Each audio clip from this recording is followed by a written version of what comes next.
ಜನ್ಮಾದ್ಯಸ್ಯ ಯತೋನ್ವಯಾದಿತರತಶ್ಚಾರ್ಥೇಷ್ವವಿಘ್ನಸ್ವರಾಟ್ ತೇನೇ ಬ್ರಹ್ಮ ಹೃದಯ ಆದಿಕವಯೇ ಮುಖ್ಯಂತೆ ಸೂರಯಃ ತೇಜೋ ವಾರಿ ಮೃದಾಂ ಯಥಾ ವಿನಿಮಯೋ ಯತ್ರ ತ್ರೈಸರ್ಗೋ ಮೃಷಾ ಧಾಮ್ನಾ ಸ್ವೇನ ಸದಾ ನಿರಸ್ತಕುಹಕಂ ಸತ್ಯಂ ಪರಂ ಧೀಮಹಿ ಯಂ ಪ್ರವ್ರಜन्तಮನುಪೇತಮಪೇತಕೃತ್ಯಂ ದ್ವೈಪಾಯನೋ ವಿರಹ ಕಾತರ ಆಜುಹಾವ ಪುತ್ರೇತಿ ತನ್ಮಯತಯಾ ತರವೋಪಿ ನೇದುಃ तं ಸರ್ವಭೂತಹೃದಯಂ ಮುನಿಮಾನತೋಸ್ಮಿ ನಿಗಮಕಲ್ಪತರೋರ್ಗಳಿतं ಫಲಂ ಶುಕಮುಖಾದಮೃತದ್ರವಸಂಯುತಂ ಪಿಬತ ಭಾಗವತಂ ರಸಮಾಲಯಂ ಮುಹುರಹೋ ರಸಿಕಾ ಭುವಿ ಭಾವುಕಾಃ ಹರಿಕಥಾಮೃತಸಾರ ಗುರುಗಳ ಕರುಣದಿಂದ ಪನಿತು ಪೇಳುವೆ ಪರಮ ಭಗವದ್ಭಕ್ತರಿದನಾದರದಿ ಕೇಳುವುದು. ಶ್ರೀ ಗುರುಭ್ಯೋ ನಮಃ. ಹರಿ ಓಂ ಹರಿ ಓಂ ಹರಿ ಓಂ. ಕವಿ ಎನ್ನುವಂತಹ ಋಷಿ ಜ್ಞಾನಿ ಅನೇಕ ತತ್ವಗಳನ್ನು ಉಪದೇಶ ಮಾಡಿದ. ಹೇಗೆ ಭಯವನ್ನು ದುಃಖವನ್ನು ಹೇಗೆ ಕಳ್ಕೊಳ್ಬೇಕು ಅನ್ನೋದನ್ನು ಬಹಳ ಸುಂದರವಾಗಿ ನಿರೂಪಣೆ ಮಾಡುತ್ತಾ ಕೊನೆಗೆ ಭಕ್ತನಾದಂಥ ವ್ಯಕ್ತಿ ದೇವರ ಕಥೆಯನ್ನು ಕೇಳಿದರೆ ಸಾಕು ಕುಣಿಲಿಕ್ಕೆ ಶುರು ಮಾಡುತ್ತಾನೆ. ಗಾಯನ್ ವಿಲಜ್ಜಃ ವಿಚರೇದ ಸಂಗಃ ಅಂತ ಕುಣಿಲಿಕ್ಕೆ ಶುರು ಮಾಡ್ತಾನೆ ಅಂತ ಹೇಳಿದರು. ಹಾಗಾದರೆ ಭಕ್ತನ ಲಕ್ಷಣ ಏನು ಅಂದರೆ ಕುಣಿಯೋದು ಭಗವಂತನ ಕಥೆಗಳನ್ನು ಕೇಳಿದಾಗ, ಅವನ ಗಾನವನ್ನು ಪಾನ ಮಾಡಿದಾಗ ಅದನ್ನು ಕುಣಿಯೋದು. ಇದೇ ಭಕ್ತನ ಲಕ್ಷಣ ಅಂತ. ಹಾಗಾದರೆ ಉಳಿದವರು ಭಕ್ತರಲ್ಲವೇ ಅಂತಂದಾಗ ಶ್ರೀಮದ್ ಆಚಾರ್ಯರು ಮಧ್ವಾಚಾರ್ಯರು ಅದಕ್ಕೆ ನಿರ್ಣಯವನ್ನು ಕೊಟ್ಟರು. ಕೇಚಿದ್ ಉನ್ಮಾದವದ್ಭಕ್ತಾ ಬಾಕ್ಯಲಿಂಗ ಪ್ರದರ್ಶಕಾ. ಮೂರು ವಿಧವಾದಂಥ ಭಕ್ತರಿದ್ದಾರೆ. ಒಂದು ಬಾಕ್ಯಲಿಂಗ ಪ್ರದರ್ಶಕರು, ಹೊರಗಡೆಯಲ್ಲಿ ತೋರಿಸ್ಕೊಳ್ಳೋರು, ನಮ್ಮಲ್ಲಿ ಭಕ್ತಿ ಇದೆ ಅಂತ ಕುಣಿದು ಕುಪ್ಪಳಿಸಿ ತೋರಿಸುವಂಥವರು ಕೆಲವರಿದ್ದಾರೆ. ಇನ್ನು ಕೆಲವರಾಗುವಾಗ ಕೇಚಿದ ಅಂತರ ಭಕ್ತಾಹ ಅಂತ ಅಂತರಂಗದಲ್ಲಿ ಆನಂದವನ್ನು ಪಡ್ತಾರೆ. ಇನ್ನು ಕೆಲವರು ಇರ್ತಾರೆ, ಕೆಲವೊಮ್ಮೆ ಕುಣಿತಾರೆ, ಕೆಲವೊಮ್ಮೆ ಒಳಗೆ ಆನಂದ ಪಡ್ತಿರ್ತಾರೆ. ಈ ರೀತಿ ಮೂರು ವಿಧವಾದಂಥ ಭಕ್ತರಿದ್ದಾರೆ. ಆ ಭಕ್ತರಲ್ಲೂ ಕೂಡ ಕಾಮನ್ ಧರ್ಮ ಯಾವುದು ಅಂತ ಕೇಳಿದರೆ ಮುಖಪ್ರಸಾದ ಧಾರ್ಢ್ಯಾಚ. ಮುಖಪ್ರಸಾದ, ದೇವರ ಕಥೆ ಕೇಳ್ತಿರುವಾಗ ಮುಖ ಪ್ರಸನ್ನವಾಗಿರುತ್ತೆ. ಅದು ಅಂದರೆ ಆನಂದವಾದ ಮುಖ ಇಟ್ಕೊಂಡಿರ್ತಾರೆ. ಕೆಲವರಿಗೆ ದೇವರ ಕಥೆ ಕೇಳದೇ ಇರಲಿ ಯಾವಾಗಲೂ ಮುಖ ಸಿಂಡ್ರಿಸ್ಕೊಂಡೇ ಇರ್ತಾರೆ. ಅದು ಭಕ್ತರ ಲಕ್ಷಣ ಅಲ್ಲ. ಅದು ದೇವರ ಕಥೆ ಕೇಳ್ತಿರಲಿ ಇಲ್ಲದೇ ಇರಲಿ ಹೇಗಿದ್ದರೂ ಕೂಡ ಅದರಲ್ಲೂ ದೇವರ ಕಥೆ ಕೇಳುವಾಗ ವಿಶೇಷವಾಗಿ ಮುಖ ಯಾವಾಗಲೂ ಕೂಡ ಅರಳೇ ಇರ್ತದೆ. ನೀವು ನೋಡ್ರಿ, ಕೆಲವು ದೊಡ್ಡ ದೊಡ್ಡ ಸ್ವಾಮಿಗಳು ಇರ್ತಾರಲ್ಲ, ಮಹಾಸ್ವಾಮಿಗಳು ಅಂತೆಲ್ಲ ಇರ್ತಾರಲ್ಲ, ಅಂಥ ಜ್ಞಾನಿಗಳ ಮುಖಗಳನ್ನು ನೋಡ್ತಾ ಇದ್ದರೆ ನಮಗನ್ನಿಸ್ತದೆ ಒಂದು ಸ್ವಲ್ಪವೂ ಕೂಡ ಅವರು ಮುಖ ಸಿಂಡ್ರಿಸಿಕೊಳ್ಳೋದು ಮಾಡೋದು ಇಂಥದ್ದು ಕಾಣೋದೇ ಇಲ್ಲ. ಯಾಕೆ ಅಂದರೆ ಅಂತರಂಗದ ಭಕ್ತರು ಅವರೆಲ್ಲರೂ ಕೂಡ ಯಾವಾಗಲೂ ಮುಖ ಪ್ರಸನ್ನವಾಗೇ ಇರುತ್ತೆ. ಯಾರು ಹೋದರೂ ಕೂಡ ನಗನಗತಾನೇ ಆಶೀರ್ವಾದ ಮಾಡ್ತಿರ್ತಾರೆ, ನಗನಗತಾ ಮಂತ್ರಾಕ್ಷತೆ ಕೊಡ್ತಿರ್ತಾರೆ ಜ್ಞಾನಿಗಳಾದವರೆಲ್ಲರೂ ಕೂಡ. ಇದು ಜ್ಞಾನಿಗಳ ಲಕ್ಷಣ ಇದು ಅಂತ ಹೇಳುತ್ತಾರೆ. ಹಾಗಾಗಿ ಭಕ್ತರಾದವರು ಹೀಗೆ ಅನೇಕ ವಿಧ, ಅದರಲ್ಲಿ ಕಾಮನ್ ಧರ್ಮ ಇದು ಅಂತ ಎಲ್ಲರಲ್ಲೂ ಇರುವಂತಹದ್ದು ಅಂತ ಇಷ್ಟೆಲ್ಲ ಹೇಳಿದರು. ಹೇಳಿ ಎಲ್ಲ ಆದ ಮೇಲೆ ಮುಂದೆ ಮತ್ತೊಂದು ಪ್ರಶ್ನೆಯನ್ನು ಮಾಡ್ತಾನೆ ನಿಮಿರಾಜ. ಅಥ ಭಾಗವತಂ ಬ್ರೂತ ಯದ್ಧರ್ಮೋ ಯಾದೃಶೋ ನೃಣಾಂ ಯಥಾಚರತೆ ಯದ್ಬ್ರೂತೆ ಯೈರ್ಲಿಂಗೈರ್ಭಗವತ್ಪ್ರಿಯ. ಇನ್ನು ನನಗೆ ಈ ಭಕ್ತರಲ್ಲಿ ತಾರತಮ್ಯ ಇದೆ ಅಲ್ವಾ. ಕೆಲವರು ಉತ್ತಮರು ಅಂತ ಹೇಳ್ತಾರೆ, ಕೆಲವರು ಮಧ್ಯಮರು ಅಂತಾರೆ, ಕೆಲವರು ಅಧಮ ಭಕ್ತರು ಅಂತ ಹೇಳ್ತಾರೆ. ಅವರವರ ಮನೋಭಾವ ಹೇಗಿರುತ್ತದೋ ಹಾಗೆ. ಇದಕ್ಕೆ ಕಾರಣ ಏನು? ಎಲ್ಲರೂ ಕೂಡ ಭಗವಂತನಲ್ಲಿ ಭಕ್ತಿ ಮಾಡ್ತಾರೆ ಅಂತಂದ ಮೇಲೆ ಕೆಲವರು ಮಾತ್ರ ಉತ್ತಮ ಆಗೋದು, ಕೆಲವರು ಮಧ್ಯಮರಾಗೋದು, ಕೆಲವರು ಅಧಮರಾಗೋದು ಅಂದರೆ ಇದು ಹೇಗೆ? ಇದರ ಬಗ್ಗೆ ನನಗೆ ವಿವರಣೆ ಕೊಡಿ ಅಂತ ಕೇಳಿದಾಗ ಆಗ ಹರಿ ಎನ್ನುವಂತಹ ಮತ್ತೊಬ್ಬ ಜ್ಞಾನಿ ಉಪದೇಶವನ್ನು ಮಾಡುತ್ತಾ ಇದ್ದಾನೆ. ಕವಿ ಆಯಿತು, ಮತ್ತೊಬ್ಬ ಜಾಯಂತೆಯ ಹರಿ ಹೇಳುತ್ತಾ ಇದ್ದಾನೆ. ಸರ್ವಭೂತೇಷು ಯಪ್ಪಶ್ಯೇತ್ ಭಗವದ್ಭಾವಮಾತ್ಮನಃ ಭೂತಾನಿ ಭಗವತ್ಯಾತ್ಮನ್ ಏಷ ಭಾಗವತೋತ್ತಮಃ. ಇವನು ಭಾಗವತೋತ್ತಮ, ಭಗವಂತ ಭಕ್ತರಲ್ಲಿ ಉತ್ತಮನಾದಂಥ ವ್ಯಕ್ತಿ ಅಂತ. ಯಾರದು ಅಂತ ಕೇಳಿದರೆ, ಸರ್ವಭೂತೇಷು ಯಪ್ಪಶ್ಯೇತ್ ಭಗವದ್ಭಾವಮಾತ್ಮನಃ. ಸರ್ವಭೂತೇಷು, ಜಗತ್ತಿನಲ್ಲಿ ಏನನ್ನು ನೋಡಿದರೂ ಕೂಡ ಅದರಲ್ಲಿ ದೇವರಿದ್ದಾನೆ ಅಂತ ಕಾಣುವ ವ್ಯಕ್ತಿ ಇದ್ದಾನಲ್ವಾ, ಅವನು ಭೂತಾನಿ ಭಗವತ್ಯಾತ್ಮನ್. ಎಲ್ಲದರ ಒಳಗೂ ಭಗವಂತ ಇದ್ದಾನೆ, ಎಲ್ಲವೂ ಭಗವಂತನ ಒಳಗೆ ಇದೆ ಅಂತ. ಎಲ್ಲವನ್ನು ಹೊತ್ತವನು ಭಗವಂತ, ವಿಶ್ವಂಭರ ಪರಮಾತ್ಮ, ಇಡೀ ವಿಶ್ವವನ್ನು ಹೊತ್ತವನು ಭಗವಂತ. ಎಲ್ಲವೂ ಅವನ ಒಳಗಿದೆ, ಎಲ್ಲರ ಒಳಗೂ ಅವನಿದ್ದಾನೆ ಅಂತ ಕಾಣುವ ವ್ಯಕ್ತಿ ಇದ್ದಾನಲ್ವ. ನೀವು ದೂರದಲ್ಲಿ ಒಂದು ಕಂಬ ತೋರಿಸಿದ್ರೆ ಕಂಬ ಕಾಣಲ್ಲ ಅವನಿಗೆ, ಮತ್ತೇನು, ಒಳಗಿರುವ ದೇವರೇ ಕಾಣ್ತಾನೆ, ಒಳಗಿರುವ ದೇವರೇ ಕಾಣ್ತಾನೆ. ಅವನು ಎಂಥ ವ್ಯಕ್ತಿ ಆಗಿರ್ತಾನೆ ಅಂತಂದರೆ, ನೀವು ಜಗತ್ತಿನಲ್ಲಿ ಯಾವ ವಸ್ತುವನ್ನು ತೋರಿಸಿದರೂ ಕೂಡ ಅದು ವಸ್ತು ಅಂತ ಕಾಣೋದೇ ಇಲ್ಲ ಅವನಿಗೆ, ದೇವರೇ ಕಾಣೋದು. ನಮಗೆ ಒಂದು ಹಂದಿಯನ್ನು ನಾಯಿಯನ್ನು ತೋರಿಸಿ, ಒಂದು ಕತ್ತೆಯನ್ನು ತೋರಿಸಿ ಅದಕ್ಕೊಂದು ನಮಸ್ಕಾರ ಮಾಡು ಅಂದರೆ ಎಲ್ಲಿ ಅದ್ರ ಕತ್ತೆ ಯಾರು ನಮಸ್ಕಾರ ಮಾಡ್ತಾರೆ ಅಂತ ಬೈದು ಬರ್ತೇವೆ ನಾವು. ಆದರೆ ಅವನಿಗೆ ಹಾಗಲ್ಲ, ನೀವು ಕತ್ತೆ ತೋರಿಸಿದರೂ ಕೂಡ ಕತ್ತೆ ಕಾಣಲ್ಲ ಅವನಿಗೆ, ಒಳಗಿರುವ ದೇವರೇ ಕಾಣ್ತಾನೆ, ಒಳಗೆ ಭಗವಂತನೇ ಕಾಣ್ತಾನೆ. ನಾಯಿ ತೋರಿಸಿದರೆ ನಾಯಿ ಕಾಣೋದಿಲ್ಲ ಅವನಿಗೆ, ಒಳಗಿರುವ ಭಗವಂತನೇ ಕಾಣ್ತಾನೆ. ಶುನಿಕೇವ ಶ್ವಪಾಕೇಚ ಪಂಡಿತ ಸಮದರ್ಶಿನಃ ಅಂತ ಹೇಳ್ತಾರಲ್ಲ, ಹಾಗೆ ಎಲ್ಲ ಕಡೆಯಲ್ಲೂ ಕೂಡ ಪ್ರತಿಯೊಂದರಲ್ಲೂ ಬರೀ ಹಸುವಿನಲ್ಲಿ ಮಾತ್ರ ದೇವತೆಗಳನ್ನು ಕಾಣೋದಲ್ಲ. ನಾವು ಹಸುವನ್ನು ಪೂಜೆ ಮಾಡಿದಷ್ಟು ನಾಯಿನ ಪೂಜೆ ಮಾಡಲಿಕ್ಕೆ ಹೋಗಲ್ಲ, ಕೆಲವರು ಮಾಡ್ತಾರೆ ಬಿಡಿ, ಬೇರೆ ವಿಷಯ ಅಂತೂ. ಆದರೆ ಇರೋದು ಅಂದರೆ ಇವುಗಳಲ್ಲಿ ದೇವರಿದ್ದಾನೆ ಅಂತ ನಾವು ಹಾಗಾಗಿ, ಆದರೆ ಎಲ್ಲದರಲ್ಲೂ ಕೂಡ ದೇವರಿದ್ದಾನೆ ಅಂತ ಕಾಣುವ ಒಬ್ಬ ವ್ಯಕ್ತಿ ಇದ್ದಾನಲ್ವ, ಯಾರನ್ನ ತೋರಿಸಿದರೂ ಕೂಡ ಜಗತ್ತಿನಲ್ಲಿ ನಮಗೆ ಒಬ್ಬ ಶತ್ರು ಅಂತಿದ್ದಾನೆ, ಒಬ್ಬ ಮಿತ್ರ ಅಂತಿದ್ದಾನೆ, ಅವನಿಗೆ ಹಾಗಿಲ್ಲವೇ ಇಲ್ಲ, ಎಲ್ಲರಲ್ಲೂ ದೇವರಿದ್ದಾನೆ ಅಂತ ಕಾಣ್ತಾನೆ. ಇವನು ಶತ್ರು ಅಂತ ನೋಡೋದೇ ಇಲ್ಲ, ಅವನಿಗೆ ಶತ್ರುತ್ವ ಕಾಣೋದೇ ಇಲ್ಲ. ಅಲ್ಲಿ ಏನು ಕಾಣೋದಿದ್ರು ಕೂಡ ದೇವತ್ವ ಮಾತ್ರ ಕಾಣಿಸುತ್ತೆ ಅವನಿಗೆ. ಅಂಥ ವ್ಯಕ್ತಿ ಏನಿರ್ತಾನಲ್ವ, ಅವನನ್ನ ಭಾಗವತೋತ್ತಮ, ಅವನು ಉತ್ತಮ ಭಕ್ತ ಅಂತ ಕರೀತಾರೆ, ಭಕ್ತರಲ್ಲಿ ಉತ್ತಮ ಅಂತ ಹೇಳ್ತಾರೆ. ಇನ್ನು ಮಧ್ಯಮ ಭಕ್ತ ಯಾರು ಅಂತ ಕೇಳಿದರೆ, ಈಶ್ವರೇ ತದದೀನೇಷು ಬಾಲಿಶೇಷು ದ್ವಿಷತ್ಸು ಚ ಪ್ರೇಮ ಮೈತ್ರಿ ಕೃಪೋಪೇಕ್ಷ ಯಕ್ಕರೋತಿ ಸ ಮಧ್ಯಮಃ. ಇನ್ನೊಬ್ಬ ಮಧ್ಯಮ ಅಂದರೆ ನೋಡಿ, ಇಷ್ಟು ವ್ಯತ್ಯಾಸ ಇದೆ. ಒಂದು ಈಶ್ವರೇ ಪ್ರೇಮ ಅಂದರೆ ಈಶ್ವರ ಭಗವಂತ ಇದ್ದಾನೆ ಅಂತ ಒಪ್ಪುತ್ತಾನೆ ಅವನು, ಭಗವಂತ ಇದ್ದಾನೆ, ದೇವರಿದ್ದಾನೆ. ಆದರೆ ದೇವರಿದ್ದಾನೆ, ದೇವರಲ್ಲಿ ಅತಿಯಾದ ಸ್ನೇಹ ಪ್ರೀತಿ ಅವನಿಗೆ ಅಂತ ಪ್ರೀತಿ ಇದೆ. ಇನ್ನು ತದದೀನೇಶು, ಭಗವಂತನ ಭಕ್ತರೇನಿದ್ದಾರಲ್ವ, ತದದೀನ ಅಂತಂದರೆ ಅವನ ಭಕ್ತರು, ಭಗವಂತನ ಭಕ್ತರು. ಒಂದು ಭಾಗವಂತನಲ್ಲಿ ಅತ್ಯಂತ ಸ್ನೇಹ ಪ್ರೀತಿ ಅಂತ ಅರ್ಥ. ಇನ್ನೊಂದು ತದದೀನ ಅಂತಂದರೆ ಭಗವಂತನ ಭಕ್ತರು ಅಂತ, ಅವರಲ್ಲಿ ಮೈತ್ರಿ ಭಾವ. ಈ ಮೈತ್ರಿ ಭಾವ ಎನ್ನುವಂಥ ಅಂದರೆ ಸ್ನೇಹ ಮತ್ತು ಮೈತ್ರಿಗೂ ಸ್ವಲ್ಪ ವ್ಯತ್ಯಾಸ ಇದೆ. ಮೈತ್ರಿ ಅಂದರೆ ಮಿತ್ರತ್ವ ಇರ್ತದೆ, ಅಂದರೆ ಸ್ನೇಹ ಇರ್ತದೆ, ಅಂದರೆ ನನ್ನ ಸಮಾನ ವ್ಯಕ್ತಿ ಇವನು ಅನ್ನುವ ಭಾವ ಇರುತ್ತೆ. ಆದರೆ ನನಗಿಂತ ಉತ್ತಮ, ಅವನನ್ನು ಪ್ರೀತಿಸಬೇಕು ಅದೆಲ್ಲ ಇರಲ್ಲ ಆ ಭಾವ. ಹಾಗಾಗಿ ತದದೀನೇಶು, ಭಗವಂತನ ಭಕ್ತ ಅಂತಿರ್ತಾನಲ್ಲ, ಅವನ ವಿಷಯದಲ್ಲಿ ಅವನಿಗೆ ಏನಿರುತ್ತೆ ಅಂದರೆ ಮೈತ್ರಿ ಭಾವ ಎನ್ನುವುದಿರುತ್ತೆ. ಬಾಲಿಶೇಷು, ತುಂಬ ಬಾಲಿಶವಾಗಿ ವರ್ತನೆ ಮಾಡುವವರು ಯಾರಿದ್ದಾರೆ ಅಂಥವರಲ್ಲಿ ಕೃಪಾ, ಅವ್ರ ಮೇಲೆ ಕೃಪೆ, ಅಯ್ಯೋ ಪಾಪ ಹೀಗಿದ್ದಾನಲ್ಲ ಅಂತ ಒಂದು ಕೃಪೆ ಇರುತ್ತಂತೆ. ಇನ್ನೊಂದು ದ್ವಿಷತ್ಸುಚ, ದೇವರನ್ನ ದ್ವೇಷ ಮಾಡ್ತಾನಲ್ವ, ಅವರಲ್ಲಿ ಉಪೇಕ್ಷ ಅಂದರೆ ಇವನು ದೇವರನ್ನ ದ್ವೇಷ ಮಾಡುವವನು, ಇವನು ತಂಟೆಗೆ ಹೋಗೋದು ಬೇಡ ನಮಗೆ ಇವನ ವಿಷಯನೇ ಬೇಡ ಅಂತ ಅವನಿಂದ ದೂರ ಇರೋದು. ಈ ರೀತಿ ವ್ಯವಹಾರವನ್ನು ಮಾಡ್ತಾನಂತೆ. ಅಂದರೆ ಅಲ್ಲಿಗೆ ಏನಾಯಿತು ಅಂತಂದರೆ, ಮೊದಲನೇ ಭಕ್ತ ಏನಿದ್ದಾನೆ ಉತ್ತಮ ಭಕ್ತ ಅಂತ ಹೇಳಿದರೆ, ಅವನಿಗೆ ಜಗತ್ತಿನಲ್ಲಿ ವ್ಯತ್ಯಾಸಗಳೇ ಕಾಣಲಿಲ್ಲ. ಇವನಿಗೆ ಜಗತ್ತಿನಲ್ಲಿ 4 ವ್ಯತ್ಯಾಸಗಳು ಕಾಣಿಸ್ತೀವನಿಗೆ ಮಧ್ಯಮ ಭಕ್ತನಿಗೆ.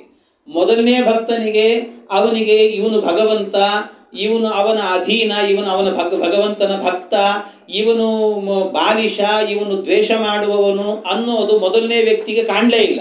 ಎಲ್ಲರಲ್ಲೂ ಕೂಡ ದೇವರಿದ್ದಾನೆ, ಏನನ್ನು ತೋರಿಸಿದರೂ ಕೂಡ ದೇವರನ್ನು ಕಾಣುವಂಥ ವ್ಯಕ್ತಿ. ಹಾಗೆ ಕಾಣುವಂಥ ಏನು ವ್ಯಕ್ತಿ ಇದ್ದಾನಲ್ವ ಆ ವ್ಯಕ್ತಿ ಭಾಗವತೋತ್ತಮ, ಅವನು ಉತ್ತಮನಾದಂಥ ಭಕ್ತ. ಆದರೆ ಮಧ್ಯಮ ಭಕ್ತನಿಗೆ ಹಾಗಿಲ್ಲ ಅಂತೆ. ಮಧ್ಯಮ ಭಕ್ತನಿಗಾಗಬೇಕಾದ್ರೆ ಅವನಿಗೇನು ಕಾಣಿಸುತ್ತೆ ಅಂದರೆ ಬೇರೆ ಬೇರೆ ವ್ಯತ್ಯಾಸಗಳು ಕಾಣಿಸ್ತಾ ಹೋಗುತ್ತೆ. ಅವನಿಗೆ ವ್ಯತ್ಯಾಸಗಳು ಅಂದರೆ ಈಶ್ವರನಲ್ಲಿ ಸ್ನೇಹ ಭಾವ ಎನ್ನುವಂಥದ್ದು ಕಾಣಿಸುತ್ತೆ. ಮೈತ್ರಿ ತದಧೀನೇಶು ಮೈತ್ರಿ, ಅವನ ಭಕ್ತರಲ್ಲಿ ಮೈತ್ರಿ ಎನ್ನುವಂಥದ್ದು, ಬಾಲಿಶರಲ್ಲಿ ಕೃಪೆ ಎನ್ನುವಂಥದ್ದು, ದ್ವೇಷಿ ಅಂದರೆ ಭಗವಂತನ ದ್ವೇಷಿಗಳಲ್ಲಿ ಉಪೇಕ್ಷೆ ಎನ್ನುವಂಥ ತಿರಸ್ಕಾರ ಭಾವ ಅಂತ. ಹೀಗೆ ಈ 4 ವ್ಯತ್ಯಾಸಗಳು ಕಾಣಿಸುತ್ತೆ ಅವನಿಗೆ. ಹಾಗಾಗಿ ಇಂಥ ವ್ಯತ್ಯಾಸದಿಂದ ಬದುಕುವ ವ್ಯಕ್ತಿ ಇದ್ದಾನಲ್ವ ಅವನನ್ನು ಮಧ್ಯಮ ಭಕ್ತ ಅಂತ ಕರೀತಾನೆ. ಇವನು ಮಧ್ಯಮ ಭಕ್ತ ಅಂತ. ಇನ್ನು ಇದು ಆಯಿತು. ಇದಾದ ಮೇಲೆ ಇನ್ನೊಂದು ಯಾವುದು ಅಂದರೆ ಅಧಮ ಭಕ್ತ ಅಂತ ಹೇಳೋದು. ಅಧಮ ಭಕ್ತ ಅಂತ ಹೇಳಿದರೆ ಅಧಮ ಭಕ್ತ ಯಾರು ಅಂತಂದರೆ ಅರ್ಚಾಯಾಮ್ಯೇವ ಹರಯೇ ಪೂಜಾಂ ಯಶ್ರದ್ಧಯೇ ಹತೆ ನ ತದ್ಭಕ್ತೇಷು ಚಾನ್ಯೇಷು ಸಭಕ್ತ ಪ್ರಾಕೃತ ಸ್ಮೃತಃ. ಅವನನ್ನು ಅಧಮ ಭಕ್ತ ಅಂತ ಕರೀತಾರಂತೆ. ಅಧಮ ಭಕ್ತ ಅಂದರೆ ಅರ್ಚಾಯಾಮೇವ ಹರಯೇ ಪೂಜಾಂ ಯಶ್ರದ್ಧಯೇ ಹತೆ. ಅರ್ಚಾಯಾಮೇವ ಅಂದರೆ ಅವನು ಪೂಜೆ ಮಾಡುವ ಒಂದು ಮೂರ್ತಿ ಅಂತ ಇರುತ್ತಲ್ವ, ಮೂರ್ತಿಯಲ್ಲಿ ಮಾತ್ರ, ಪ್ರತಿಮೆಯಲ್ಲಿ ಮಾತ್ರ ದೇವರಿದ್ದಾನೆ ಅಂತ ತಿಳಿದು ಪೂಜೆ ಮಾಡ್ತಾನಂತೆ. ಅಲ್ಲಿ ಮಾತ್ರ ದೇವರಿದ್ದಾನೆ ಅಂತ. ದೇವರಲ್ಲಿ ಅಂದರೆ ದೇವರು ಎಲ್ಲಿದ್ದಾನೆ? ದೇವರು ಕೋಣೆಯಲ್ಲಿದ್ದಾನಷ್ಟೇ. ಅವನಿಗೆ ದೇವರು ಕೋಣೆ ಬಿಟ್ಟು ನೀವು ಕಂಬ ತೋರಿಸಿದ್ರೆ ದೇವರು ಕಾಣಲ್ಲ ಅವನಿಗೆ, ಪ್ರಹ್ಲಾದನಿಗೆ ಕಂಡಂತೆ. ಇನ್ನೇನೋ ತೋರಿಸಿದ್ರೆ ದೇವರು ಕಾಣಲ್ಲ ಅವನಿಗೆ, ಕತ್ತೆ ಕುದುರೆ ಏನು ತೋರಿಸಿದ್ರು ದೇವರು ಕಾಣಲ್ಲ ಅವನಿಗೆ. ಮತ್ತೆ ಎಲ್ಲಿ ಕಾಣ್ತಾನೆ ದೇವರು ಅಂದರೆ ಯಾವಾಗಲೂ ಕೂಡ ಅದು ಮತ್ತೆ ಇನ್ನೊಬ್ಬರಿಗೆ ಕಾಣಬಾರದು ಅಂತ ತಾನು ಒಂದು ಸರ್ತಿ ಬೆಳಿಗ್ಗೆ ಎದ್ದು ದೇವ್ರ ಪೂಜೆ ಮಾಡಿ ಗಂಟು ಕಟ್ಟಿ ಇಟ್ಬಿಟ್ಟಿರ್ತಾನೆ. ಅದರಲ್ಲೂ ಕೆಲವು ದೊಡ್ಡ ದೇವರು ಅಂತ ಇರ್ತದೆ. ಅದನ್ನಂತೂ ಯಾವಾಗ ವರ್ಷಗಟ್ಟಲೆ ಆದರೆ ಒಂದು ಸರ್ತಿ ತೆಗಿತಿರ್ತಾರೋ ಇಲ್ಲೋ ಅದು ಕೂಡ. ಪುಣ್ಯಕ್ಕೇನಾದ್ರೂ ಹಬ್ಬ ಹರಿದಿನ ಅಂತ ಬಂದರೆ ಯಾರಾದರೂ ಆಚಾರ ಸಿಕ್ಕರೆ ತೆಗಿಬೇಕಷ್ಟೇ, ಇಲ್ದಿದ್ರೆ ಅಷ್ಟೇ ಗೋವಿಂದ, ಅದು ಅಲ್ಲೇ ಇರ್ತದೆ. ಹಾಗಿರ್ತದೆ. ಆ ರೀತಿಯಲ್ಲಿ ದೇವರ ಕೋಣೆಯಲ್ಲಿ ಮಾತ್ರ, ದೇವರ ಪ್ರತಿಮೆಯಲ್ಲಿ ಮಾತ್ರ ದೇವರಿದ್ದಾನೆ, ಇನ್ನೆಲ್ಲೂ ಇಲ್ಲ ಅಂತ ಪೂಜೆ ಮಾಡುವ ವ್ಯಕ್ತಿ ಇದ್ದಾನಲ್ಲ ಇವನನ್ನ ಅಧಮ ಅಂತ ಕರೀತಾರೆ. ಅಧಮ ಭಕ್ತ. ನ ತದ್ಭಕ್ತೇಶು ಚಾನ್ಯೇಶು, ಭಗವಂತನ ಭಕ್ತರಲ್ಲೂ ದೇವರಿದ್ದಾನೆ ಅಂತ ಕಾಣೋದಿಲ್ಲ ಅಂತೆ. ಅನ್ಯೇಶು, ಬೇರೆ ಪದಾರ್ಥಗಳಲ್ಲೂ ಕೂಡ ದೇವರಿದ್ದಾನೆ ಅಂತ ಕಾಣೋದಿಲ್ಲ. ಸಭಕ್ತ ಪ್ರಾಕೃತ ಸ್ಮೃತಃ, ಅಂಥವನೇನಿದ್ದಾನಲ್ಲ ಅವನನ್ನು ಅಧಮ ಭಕ್ತ ಅಂತ ಕರೀತಾರೆ ಅಂತ ಹೇಳಿ. ಅವನು ಅಧಮ ಭಕ್ತ ಅಂತ. ಇದು ಇಷ್ಟು ವ್ಯತ್ಯಾಸಗಳು. ಇದರ ಮೇಲೆ ಮಧ್ವಾಚಾರ್ಯರು ಇದರ ಮೇಲೆ ಬಹಳ ಸುಂದರವಾದಂಥ ಇನ್ನೊಂದು ನಿರೂಪಣೆಯನ್ನು ಕೊಡ್ತಾರೆ. ಮೊದಲು ಈ ಭಕ್ತಿ ಅನ್ನುವಂಥದ್ದಿಲ್ಲ, ಭಕ್ತಿ ಇರುವವನನ್ನು ಭಕ್ತ ಅಂತ ಕರೀತಾರೆ. ಭಕ್ತಿ ಇರಬೇಕು, ಭಕ್ತಿಯ ಜೊತೆಗೆ ಭಕ್ತಿ ಇತ್ತು ಅಂತಾದರೆ ಅವನನ್ನು ಭಕ್ತ ಅಂತ ಕರೆಯೋದು. ಭಕ್ತಿ ಅಂದರೆ ಏನು? ಮೊದಲು ಭಕ್ತಿ ಅಂತಂದರೆ ಅದನ್ನು ಹೇಳ್ತಾರೆ ನೋಡಿ, ಮಧ್ವಾಚಾರ್ಯ ಹೇಳಿದ್ದಾರೆ, ಮಾಹಾತ್ಮ್ಯ ಜ್ಞಾನಪೂರ್ವಸ್ತು ಸುದೃಢ ಸರ್ವತೋಧಿಕ ಸ್ನೇಹೋ ಭಕ್ತಿ ರೀತಿ ಪ್ರೋಕ್ತ ಅಂತ ಹೇಳ್ತಾರೆ. ಸ್ನೇಹೋ ಭಕ್ತಿ ಅಂತ. ಮಾಹಾತ್ಮ್ಯ ಜ್ಞಾನಪೂರ್ವಸ್ತು ಸುದೃಢ ಸರ್ವತೋಧಿಕ ಸ್ನೇಹ ಅಂತ. ಸ್ನೇಹ ಅಂತ, ಸ್ನೇಹ ಅಂದರೆ ಪ್ರೀತಿ ಅಂತ ಅರ್ಥ. ಸ್ನೇಹ ಪ್ರೀತಿ, ಪ್ರೀತಿಯನ್ನೇ ಭಕ್ತಿ ಅಂತ ಕರೆಯೋದು. ಹಾಗಾದರೆ ಪ್ರೀತಿಯನ್ನೇ ಭಕ್ತಿ ಅಂತ ಕರಿತೀರಿ ಅಂತ ಆದರೆ ಹಾಗಾದರೆ ನಮಗೆ ಜೀವನದಲ್ಲಿ ಅತ್ಯಂತ ಪ್ರೀತಿ ಅಂತಂದರೆ ಯಾರಲ್ಲಿ ಇರುತ್ತೆ ಹೇಳಿ? ಅತ್ಯಂತ ಪ್ರೀತಿ ಇರುವಂಥದ್ದು ಯಾರಲ್ಲಿ ಅಂದರೆ ಯಾರನ್ನಾದರೂ ಕೇಳಿದರೆ ವಯಸ್ಸಾದಂಥ ವ್ಯಕ್ತಿಗಳಿದ್ದರೆ, ಅಜ್ಜಂದರು ಅಜ್ಜಿಯರಾಗಿದ್ದರೆ, ನನಗೆ ನನ್ನ ಮೊಮ್ಮಗ ಅಂದರೆ ಭಾಳ ಪ್ರೀತಿ, ಅವನಷ್ಟು ಪ್ರೀತಿ ನನಗೆ ಇನ್ಯಾರೂ ಇಲ್ಲ ಅಂತ, ಅಷ್ಟು ಪ್ರೀತಿ ಅವನ ಮೇಲೆ ನನಗೆ ಅಂತ. ಮೊಮ್ಮಗ ಅಂದರೆ, ಮೊಮ್ಮಗಳು ಅಂದರೆ ಅಷ್ಟು ಪ್ರೀತಿ ಅಂತ ಹೇಳ್ತಿರ್ತಾರೆ. ಎಲ್ಲಿ ತನಕ ಆ ಮೊಮ್ಮಗ ದೊಡ್ಡದಾಗಿ ಒಂದು ದಿವಸ ಎಲ್ಲ ಮುದಿಯ ಯಾಕೋ ಸುಮ್ಮನೆ ನನ್ನ ಹಿಂದಿಂದೆ ಬಂದು ಪ್ರಾಣ ತೆಗಿತಿ ಹೋಗೋ ಒಂದು ಕಡೆಗೆ ಬೈದ ಅಂದರೆ ಆವತ್ತಿನಿಂದ ಇವನು ನನ್ನ ಪ್ರೀತಿ ಪಾತ್ರ ಅಲ್ಲ, ಮುಗಿತಾನೆ. ಅಲ್ಲಿ ತನಕಲ್ಲೂ ಕೂಡ ನನಗೆ ಇವನು ಅಂದರೆ ಬಹಳ ಪಂಚಪ್ರಾಣ, ಇವನೇ ಪ್ರೀತಿ ಅಂತ ಹೇಳ್ತಿರ್ತೀವಿ. ಹಾಗಾದ್ರೆ ಅವನು ಎಲ್ಲಿ ತನಕ ಅಂದರೆ ಒಂದು ಬಾರಿ ಬೈಯೋ ತನಕ ಅಷ್ಟೇ ಅವನ ಮೇಲೆ ಪ್ರೀತಿ. ಅವನೊಮ್ಮೆ ಬೈದ ಅಂದರೆ ಮುಗೀತಷ್ಟೇ, ಅವನ ತಿರಸ್ಕಾರ ಬಂದ್ಬಿಡುತ್ತೆ. ಸರಿ ಹೋಗಲಿ, ಮತ್ತೆ ಇನ್ಯಾರ ಮೇಲೆ ಪ್ರೀತಿ ಇಲ್ಲ? ನನ್ನ ಹೆಂಡತಿ ಮೇಲೆ ಅಥವಾ ನನ್ನ ಗಂಡನ ಮೇಲೆ ನನಗೆ ಪ್ರೀತಿ, ಬಹಳ ಪ್ರೀತಿ, ಅವನಷ್ಟು ಪ್ರೀತಿ ನನಗೆ ಇನ್ನು ಯಾರೂ ಇಲ್ಲ ಅಂತ ಹೀಗೆ ಹೇಳ್ತೇವೆ. ಎಲ್ಲಿ ತನಕ ಅದು? ಒಂದೊಂದು ಸರ್ತಿ ಗಂಡನು ಜೋರಾಗಿ ಬೈದ ಅಂದರೆ, ಹೆಂಡತಿ ಏನಾದ್ರು ಮಾತಾಡಿದ್ಲು ಅಂದರೆ, ಇಂಥ ಹೆಂಡತಿ ಬೇಕಾಗಿತ್ತ ನನ್ನ ಜೀವನದಲ್ಲಿ, ಹಾಳಾಗಿ ಹೋಗಲಿ ಅಂತ ಅನಿಸ್ಬಿಡ್ತದೆ ಒಂದು ಸರ್ತಿ. ಹಾಗೆಲ್ಲ. ಹಾಗಾಗಿ ಅಲ್ಲೂ ಕೂಡ ಪ್ರೀತಿ ಅನ್ನುವಂಥದ್ದಿಲ್ಲ, ಹೋಗಿಬಿಡ್ತದೆ. ಹಾಗಾದರೆ ಅಲ್ಟಿಮೇಟ್ ಆಗಿ ನೀವು ವಿಚಾರ ಮಾಡ್ರಿ, ಜಗತ್ತಿನಲ್ಲಿ ಬೇರೊಬ್ಬ ವ್ಯಕ್ತಿ ಒಂದು ಸರ್ತಿ ನಮ್ಮನ್ನು ಬೈಯೋ ತನಕ ಅವನಲ್ಲಿ ಪ್ರೀತಿ ಅಷ್ಟೇ. ಒಮ್ಮೆ ಬೈದ ಅಂದರೆ ಮುಗೀತು ಅಂತ ಅರ್ಥ, ಅಲ್ಲಿಗೆ ಅವನಲ್ಲಿ ದ್ವೇಷವೇ ಶುರುವಿಲ್ಲ. ಹಾಗಾಗತ್ತೆ. ಗಂಡ ಹೆಂಡತಿ ಆದ್ರಿಂದ ಮತ್ತು ಹೊಂದಾಣಿಕೆ ಮಾಡ್ಕೋಬೇಕು, ಸುಮ್ಮನೆ ಮಾಡ್ಕೋತಿರ್ತೀವಿ ಅಷ್ಟೇ. ಅದು ಬಿಟ್ಟರೆ ಇಲ್ದಿದ್ರೆ ದ್ವೇಷವೇ ಅಲ್ಲೂ ಕೂಡ ಹಾಗಿರ್ತದೆ. ಆದ್ದರಿಂದಾಗಿ ಇದು ಮತ್ತೊಬ್ಬ ವ್ಯಕ್ತಿಯಲ್ಲಿ ಸ್ನೇಹ ಅಂತಂದರೆ ಪ್ರೀತಿಯನ್ನು ತೋರಿಸೋದು ಅಂತ ಹೇಳಿದರೆ ಎಷ್ಟು ತನಕ ತೋರಿಸ್ತೀವಿ ನಾವು ಪ್ರೀತಿಯನ್ನು? ಒಮ್ಮೆ ಅವನು ನಮ್ಮ ಮೇಲೆ ಸಿಟ್ಟು ಮಾಡಿಕೊಳ್ಳೋ ತನಕ ಅಷ್ಟೆ. ಹಾಗಾದರೆ ಅಲ್ಟಿಮೇಟ್ ಆಗಿ ಒಂದು ವಿಚಾರ ಮಾಡಿರಿ ನೀವು, ಅತ್ಯಂತ ಪ್ರೀತಿ ಪಾತ್ರನಾದಂಥ ವ್ಯಕ್ತಿ, ಅತ್ಯಂತ ಸ್ನೇಹ ಮಾಡೋದು ನಾವು ಎಲ್ಲಿ ಅಂತ ಕೇಳಿದರೆ ನಮ್ಮಲ್ಲೇ ಮಾಡ್ತೇವೆ ಅಷ್ಟೆ, ಮತ್ತೆ ಯಾರಲ್ಲೂ ಮಾಡೋದಿಲ್ಲ. ನಮ್ಮಲ್ಲೇ ನಮಗೆ ಪ್ರೀತಿ ಅಷ್ಟೆ. ನಮಗೆ ಪ್ರತಿಯೊಬ್ಬ ವ್ಯಕ್ತಿಗೂ ಕೂಡ ಅಷ್ಟೇ. ಅವನಿಗೆ ಕೇಳಿದಾಗ ಹೇಳ್ತಾನೆ, ನಿನಗೆ ಯಾರು ಅಂದರೆ ಪ್ರೀತಿ, ನನಗೆ ಅವನು ಅಂದರೆ ಬಹಳ ಪ್ರೀತಿ. ಅವನು ಅಂದರೆ ಪ್ರೀತಿ ಅಲ್ಲ, ನಿಮಗೆ ನೀವು ಅಂದರೆ ಪ್ರೀತಿ ಅಷ್ಟೇ. ಎಲ್ರಿಗೂ ಅಷ್ಟೇ. ಪ್ರತಿಯೊಬ್ಬ ವ್ಯಕ್ತಿಗೂ ಕೂಡ ತನ್ನನ್ನು ತಾನು ಪ್ರೀತಿಸುವಷ್ಟು ಮತ್ತೊಬ್ಬರನ್ನು ಪ್ರೀತಿಸೋದಿಲ್ಲ. ತನಗೆ ಅವನಿಂದ ನನಗೆ ಒಳ್ಳೇದಾಗತ್ತೆ, ಆದ್ದರಿಂದ ಅವನನ್ನು ಪ್ರೀತಿಸ್ತಾ ಇದ್ದೀನಿ ಅಷ್ಟೇ ಹೊರತು ನನಗೆ ಅವನಿಂದ ಮುಳ್ಳಾಯಿತು ಅಂದರೆ, ಸ್ವಲ್ಪ ಸಮಸ್ಯೆ ಆಯಿತು ಅಂದರೆ ಅವನನ್ನು ದ್ವೇಷ ಮಾಡ್ತೇನೆ. ಹಾಗಾದರೆ ಅವನಿಂದ ನನಗೆ ಒಳ್ಳೇದಾಯಿತು ಅಂತ ಪ್ರೀತಿಸ್ತಿದ್ದೀನಿ ಅವನನ್ನು, ಅಂದರೆ ನನಗೆ ಒಳ್ಳೇದಾಗ್ತಾ ಇದೆ, ನನಗೆ ಒಳ್ಳೇದಾಗೋದಂದ್ರೆ ಹಾಗೆ ನನ್ನನ್ನೇ ನಾನು ಹೆಚ್ಚು ಪ್ರೀತಿಸೋದು ಅಂತ ಅರ್ಥ. ಹಾಗಾಗಿ ಸ್ನೇಹ ಅಂತಂದರೆ, ಅತ್ಯಂತ ಪ್ರೀತಿ ಅಂತಂದರೆ ಯಾವುದು ಹೇಳ್ರಿ? ಹಾಗಾದರೆ ಸ್ನೇಹ ಅಂತಂದರೆ ನನ್ನಲ್ಲೇ ನಮಗೆ ಪ್ರೀತಿ ಇರುತ್ತೆ. ಹಾಗಾಗಿ ನಮ್ಮಲ್ಲೇ ನಮಗೆ ಪ್ರೀತಿ. ಹಾಗಾಗಿ ಸ್ನೇಹ ಅಂತಂದರೆ, ಈ ಸ್ನೇಹ ಎನ್ನುವಂಥದ್ದು ಯಾರಲ್ಲಿ ಹೆಚ್ಚು ಮಾಡ್ತೀವಿ? ನಮ್ಮಲ್ಲೇ ನಾವು ಮಾಡ್ತೇವೆ, ನಮ್ಮಲ್ಲೇ ನಾವು ಮಾಡ್ತೀವಿ. ಆದ್ದರಿಂದ ಸ್ನೇಹ ಭಕ್ತಿ, ಬರೀ ಪ್ರೀತಿಯೇ ಭಕ್ತಿ ಅಂತ ನೀವು ಹೇಳಿದ್ರಿ ಅಂತ ಆದರೆ ಆಗ ಯಾರನ್ನು ನಾವು ಪ್ರೀತಿಸ್ಬೇಕು ಹೇಳ್ರಿ? ಭಕ್ತಿ ಮಾಡೋದು ಯಾರಲ್ಲಿ ಮಾಡಬೇಕು? ನಾವು ಪ್ರೀತಿ ಮಾಡೋದು ಯಾರನ್ನ? ನಮ್ಮನ್ನೇ ನಾವು ಪ್ರೀತಿ ಮಾಡೋದು. ಹಾಗಾದರೆ ಭಕ್ತಿ ಯಾರಲ್ಲಿ ಮಾಡಬೇಕು? ನನ್ನಲ್ಲೇ ನಾನು ಮಾಡ್ಕೋಬೇಕು ಅಷ್ಟೇ, ದೇವರಲ್ಲಿ ಮಾಡಬಾರದು. ಅದರಿಂದ ಭಕ್ತಿಯ ಡೆಫಿನೇಷನ್ ಇದೆಯಲ್ವಾ, ಇದು ಮಧ್ವಾಚಾರ್ಯರು ಕೊಟ್ಟಷ್ಟು ಸುಂದರವಾಗಿ ಮತ್ತೆ ಯಾರು ಕೊಡಲಿಲ್ಲ. ಅದ್ಭುತವಾದಂಥ ಡೆಫಿನೇಷನ್. ಯಾಕೆಂದರೆ ಕೇವಲ ಪ್ರೀತಿಯನ್ನೇ ಭಕ್ತಿ ಅಂತ ಹೇಳಿದ್ವಿ ಅಂತ ಆದರೆ ಆಗ ಪ್ರೀತಿ ಅನ್ನೋದು ಯಾರಲ್ಲಿ ಹೆಚ್ಚು ಇರುತ್ತೆ ಅಂದರೆ ನಮ್ಮಲ್ಲೇ ನಮಗಿರುತ್ತೆ. ನಮ್ಮಲ್ಲೇ ನಮಗೆ ಪ್ರೀತಿ ಇರೋದ್ರಿಂದ ನಮ್ಮಲ್ಲೇ ನಾವು ಭಕ್ತಿ ಮಾಡ್ಕೊಳ್ಬೇಕಾಗತ್ತೆ. ಸ್ನೇಹ ಭಕ್ತಿ ಅಂತ ಇಷ್ಟೇ ಹೇಳಿಬಿಟ್ರೆ, ಅದಕ್ಕೆ ಮಧ್ವಾಚಾರ್ಯ ಹೇಳಿದರು ಅಷ್ಟೇ ಹೇಳಬೇಡ್ರಿ. ಭಕ್ತಿ ಅಂತಂದರೆ ಮತ್ತೇನು ಅಂದರೆ ಮಾಹಾತ್ಮ್ಯ ಜ್ಞಾನಪೂರ್ವಸ್ತು ಸುದೃಢ ಸರ್ವತೋಧಿಕ ಸ್ನೇಹ ಭಕ್ತಿ ಅಂತಂದ್ರೆ. ಮಾಹಾತ್ಮ್ಯ ಜ್ಞಾನಪೂರ್ವಸ್ತು ಅಂದರೆ ಕೇವಲ ಸ್ನೇಹ ಇದೆ ಅಲ್ವಾ, ಅದು ಭಕ್ತಿ ಅಲ್ಲ. ಕೇವಲ ಪ್ರೀತಿ ಅನ್ನುವಂಥದ್ದು ಭಕ್ತಿ ಅಲ್ಲ. ಮತ್ತೇನು ಅಂದರೆ ವ್ಯಕ್ತಿಯ ಬಗ್ಗೆ ಸರಿಯಾದ ಮಾಹಾತ್ಮ್ಯ ಜ್ಞಾನ ಅಂದರೆ ಇವನು ಮಹಾತ್ಮ ಅನ್ನುವ ತಿಳುವಳಿಕೆ ಪೂರ್ವಕವಾದಂಥ ಜ್ಞಾನ ಇದೆ ಅಲ್ವಾ, ತತ್ಪೂರ್ವಕವಾದಂಥ ಪ್ರೀತಿ. ಅವನ ತಿಳುವಳಿಕೆ ಸರಿಯಾಗಿರಬೇಕು, ಅದರ ಜೊತೆಗೆ ಅವನಲ್ಲಿ ಪ್ರೀತಿ ಇರಬೇಕು. ನಮಗೆ ಭಗವಂತನಲ್ಲಿ ಎಷ್ಟು ತಿಳಿದರೂ ಕೂಡ ಅವನ ಬಗ್ಗೆ ಮಹಿಮೆಗಳನ್ನು ತಿಳಿತಾ ತಿಳಿತಾ ತಿಳಿತಾ ತಿಳಿತಾ ಹೋದಷ್ಟು ತಿಳಿತಾನೇ ಇರಬೇಕು ಅನಿಸುತ್ತೆ.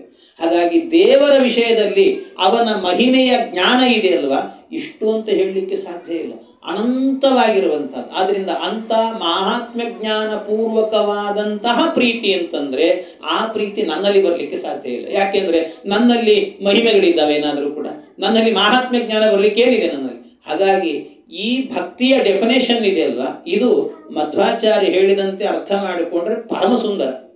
ಇಲ್ಲಿದ್ರೆ ಅನರ್ಥ ಆಗೋಗುತ್ತೆ. ಬರೀ ಸ್ನೇಹ ಭಕ್ತಿ ಅಂತ ತಿಳ್ಕೊಂಡ್ಬಿಟ್ರೆ ನಾವು ಕೇವಲ ಪ್ರೀತಿಯೇ ಭಕ್ತಿ ಅಂತ ಅಂದ್ಕೊಂಡ್ರೆ ನಮ್ಮನ್ನು ನಾವು ಪ್ರೀತಿಸ್ಕೊಳ್ಬೇಕಾಗತ್ತೆ, ಮತ್ತೊಬ್ಬರನ್ನು ಪ್ರೀತಿಸ್ಲಿಕ್ಕಾಗಲ್ಲ, ಅಂದರೆ ದೇವರನ್ನು ಪ್ರೀತಿಸ್ಲಿಕ್ಕಾಗಲ್ಲ. ಅದಕ್ಕೋಸ್ಕರ ಮಹಾತ್ಮ್ಯ ಜ್ಞಾನ ಪೂರ್ವಕವಾದಂತಹ ಸ್ನೇಹ, ಸುದೃಢವಾದಂತಹ ಸ್ನೇಹ ಏನಿದೆ ಅಲ್ವಾ, ಅದು ಸರ್ವತೋಧಿಕ ಅತ್ಯಂತ ಅಧಿಕವಾದಂಥ ಪ್ರೀತಿ ಇದೆಯಲ್ಲ, ಅದನ್ನು ಭಕ್ತಿ ಅಂತ ಹೇಳಿದರು. ಈ ಭಕ್ತಿ ಇರುವವನನ್ನು ಭಕ್ತ ಅಂತ ಕರೀತಾರೆ. ಆ ಭಕ್ತರಲ್ಲಿ ಈಗ ನಾನು ಹೇಳಿದ್ದು 3 ವಿಧ ಅಂತ ಹೇಳಿದ್ದು. 3 ವಿಧ. ಒಂದು ಉತ್ತಮ ಭಕ್ತ, ಮಧ್ಯಮ ಭಕ್ತ, ಅಧಮ ಭಕ್ತ ಅಂತ 3 ವಿಧವಾದಂಥ ಭಕ್ತರಿದ್ದಾರೆ. ಅದರಲ್ಲಿ ಒಬ್ಬೊಬ್ಬರದ್ದು ಹೇಳಿದರು. ಎಲ್ಲ ಕಡೆಯಲ್ಲೂ ಭಗವಂತನನ್ನು ಕಾಣುವ ವ್ಯಕ್ತಿಯನ್ನು ಉತ್ತಮ. ಇನ್ನು ಕೆಲವರಲ್ಲಿ ಮಾತ್ರ, ಅಂದರೆ ಭಗವಂತನಲ್ಲಿ ಪ್ರೀತಿಯನ್ನು ಇಟ್ಟುಕೊಂಡು, ಇನ್ನು ಅವನ ಭಕ್ತರಲ್ಲಿ ಮೈತ್ರಿಯನ್ನು ಇಟ್ಟುಕೊಂಡು, ಬಾಲಿಶರಲ್ಲಿ ಉಪೇಕ್ಷೆಯನ್ನು ಇಟ್ಟುಕೊಂಡು, ಬಾಲಿಶರಲ್ಲಿ ಕೃಪೆಯನ್ನು, ಇನ್ನು ದ್ವೇಷಿಗಳಲ್ಲಿ ಉಪೇಕ್ಷೆಯನ್ನು ಇಟ್ಟುಕೊಂಡು ಬದುಕುವ ವ್ಯಕ್ತಿಗಳಿದ್ದಾರಲ್ಲ, ಅವರು ಮಧ್ಯಮ ಭಕ್ತರು. ಯಾರು ದೇವರನ್ನು ಬರೀ ಪ್ರತಿಮೆಯಲ್ಲಿ ಮಾತ್ರ, ದೇವರ ಕೋಣೆಯಲ್ಲಿ ಮಾತ್ರ ಕಾಣ್ತಾರೆ, ಬೇರೆಲ್ಲೂ ಕಾಣೋದಿಲ್ಲ, ಅಂಥವರಾಗಬೇಕಾದ್ರೆ ಏನು ಅಂದರೆ ಅವರನ್ನು ಅಧಮ ಭಕ್ತರು ಅಂತ ಕರೆದರು. ಈ ಅಧಮ ಭಕ್ತರಿದ್ದಾರಲ್ವ, ನಾವು ಎಲ್ಲಿ ಯಾವ ಕ್ಯಾಟಗರಿಯಲ್ಲಿ ಬರ್ತೀವಿ ಅಂತ ನಮಗೆ ಸಮಸ್ಯೆ ಆಗುತ್ತೆ. ಮೊದಲು ನಮ್ದು ನಾವು ನೋಡ್ಕೋಬೇಕಲ್ವ. ಅದಕ್ಕೆ ಇಲ್ಲೇನು ಅಂತಂದರೆ ನಾವು ಯಾವ ಕ್ಯಾಟಗರಿಯಲ್ಲಿ ಬರ್ತೀವಿ ಅಂದರೆ ಮೊದಲ 2 ಕ್ಯಾಟಗರಿಯಲ್ಲಿ ನಾವು ಬರೋದೇ ಇಲ್ಲ, ಅದು ತಿಳ್ಕೊಂಬಿಡ್ರಿ. 3ನೇದ್ದೇನಿದೆ ಅಧಮ ಭಕ್ತರು ಅಂತ ಹೇಳ್ತೀವಲ್ಲ, ಅದರಲ್ಲಿ ಎಲ್ಲೋ ಒಂದು ಕಡೆ ಬರಬಹುದು. ಆ ಅಧಮ ಭಕ್ತರಿದ್ದಾರಲ್ವ, ಅಧಮ ಭಕ್ತರಲ್ಲೂ ಕೂಡ ಮತ್ತೆ 3 ವಿಧ ಅಂತ ಹೇಳ್ತಾರೆ. ಅಧಮ ಭಕ್ತರಲ್ಲೂ ಕೂಡ ಅಧಮ ಉತ್ತಮ ಭಕ್ತರು, ಅಧಮ ಮಧ್ಯಮ ಭಕ್ತರು, ಅಧಮಾಧಮ ಭಕ್ತರು ಅಂತಿದ್ದಾರಂತೆ. ಅದರಲ್ಲೂ ಕೂಡ ಅದು ಹೇಗೆ ಅಂತ ಹೇಳಿದರೆ ಅದನ್ನು ಮಧ್ವಾಚಾರ್ಯರು ಅದರ ಬಗ್ಗೆ ಪೂರ್ಣವಾದ ಡೆಫಿನೇಷನ್ ಕೊಡ್ತಾರೆ. ಬಹಳ ಸುಂದರವಾದಂಥ ಕಲ್ಪನೆಗಳನ್ನೆಲ್ಲ ಕೊಟ್ಟಿದ್ದಾರೆ. ಅವ್ರು ಹೇಳ್ತಾರೆ, ಒಂದೇನು ಅಂದರೆ ಅರ್ಚಾಯಾಮೇವ ಹರೆಯೇ ಪೂಜಾಮ್ಯ ಶ್ರದ್ಧೆಯೇಹತೆ ಅಂತ. ಇದರಲ್ಲಿ ಅಧಮ ಭಕ್ತರು ಅಂತಿದ್ದಾರಂತೆ. ಅಧಮ ಭಕ್ತರು ಅಂತ ಹೇಳಿದರೆ ಅವರು ಹೇಗೆ ಅಂತಂದರೆ, ಅಧಮ ಭಕ್ತರಲ್ಲಿ ಅಧಮೋತ್ತಮರು ಅಂತಿದ್ದಾರೆ. ಅಧಮೋತ್ತಮರು ಅಂತ ಹೇಳಿದರೆ ಅವರು ಏನು ಮಾಡ್ತಾರೆ ಅಂದರೆ, ಭಗವಂತನಲ್ಲಿ ಭಕ್ತಿ ಮಾಡ್ತಾರೆ, ಪರಮಾತ್ಮನಲ್ಲಿ ಭಕ್ತಿ ಇದೆ. ಆದರೆ ಪರಮಾತ್ಮನಲ್ಲಿ ಭಕ್ತಿ ಇದೆ, ಆದರೆ ಪರಮಾತ್ಮನಲ್ಲಿ ಭಕ್ತಿ ಇದ್ದು ಬೇರೆಯವರಲ್ಲಿ ಉಪೇಕ್ಷೆ ಇದೆ ಅಂತ. ಬೇರೆಯವರಲ್ಲಿ ಉಪೇಕ್ಷೆ ಅಂದರೆ ತಟಸ್ಥ ಧೋರಣೆ ಅಂತ. ಅಂದರೆ ಭಗವಂತನಲ್ಲಿ ವಿಷ್ಣು ಇದ್ದಾನೆ, ವಿಷ್ಣುವಿನಲ್ಲಿ ಮಾತ್ರ ಭಕ್ತಿ.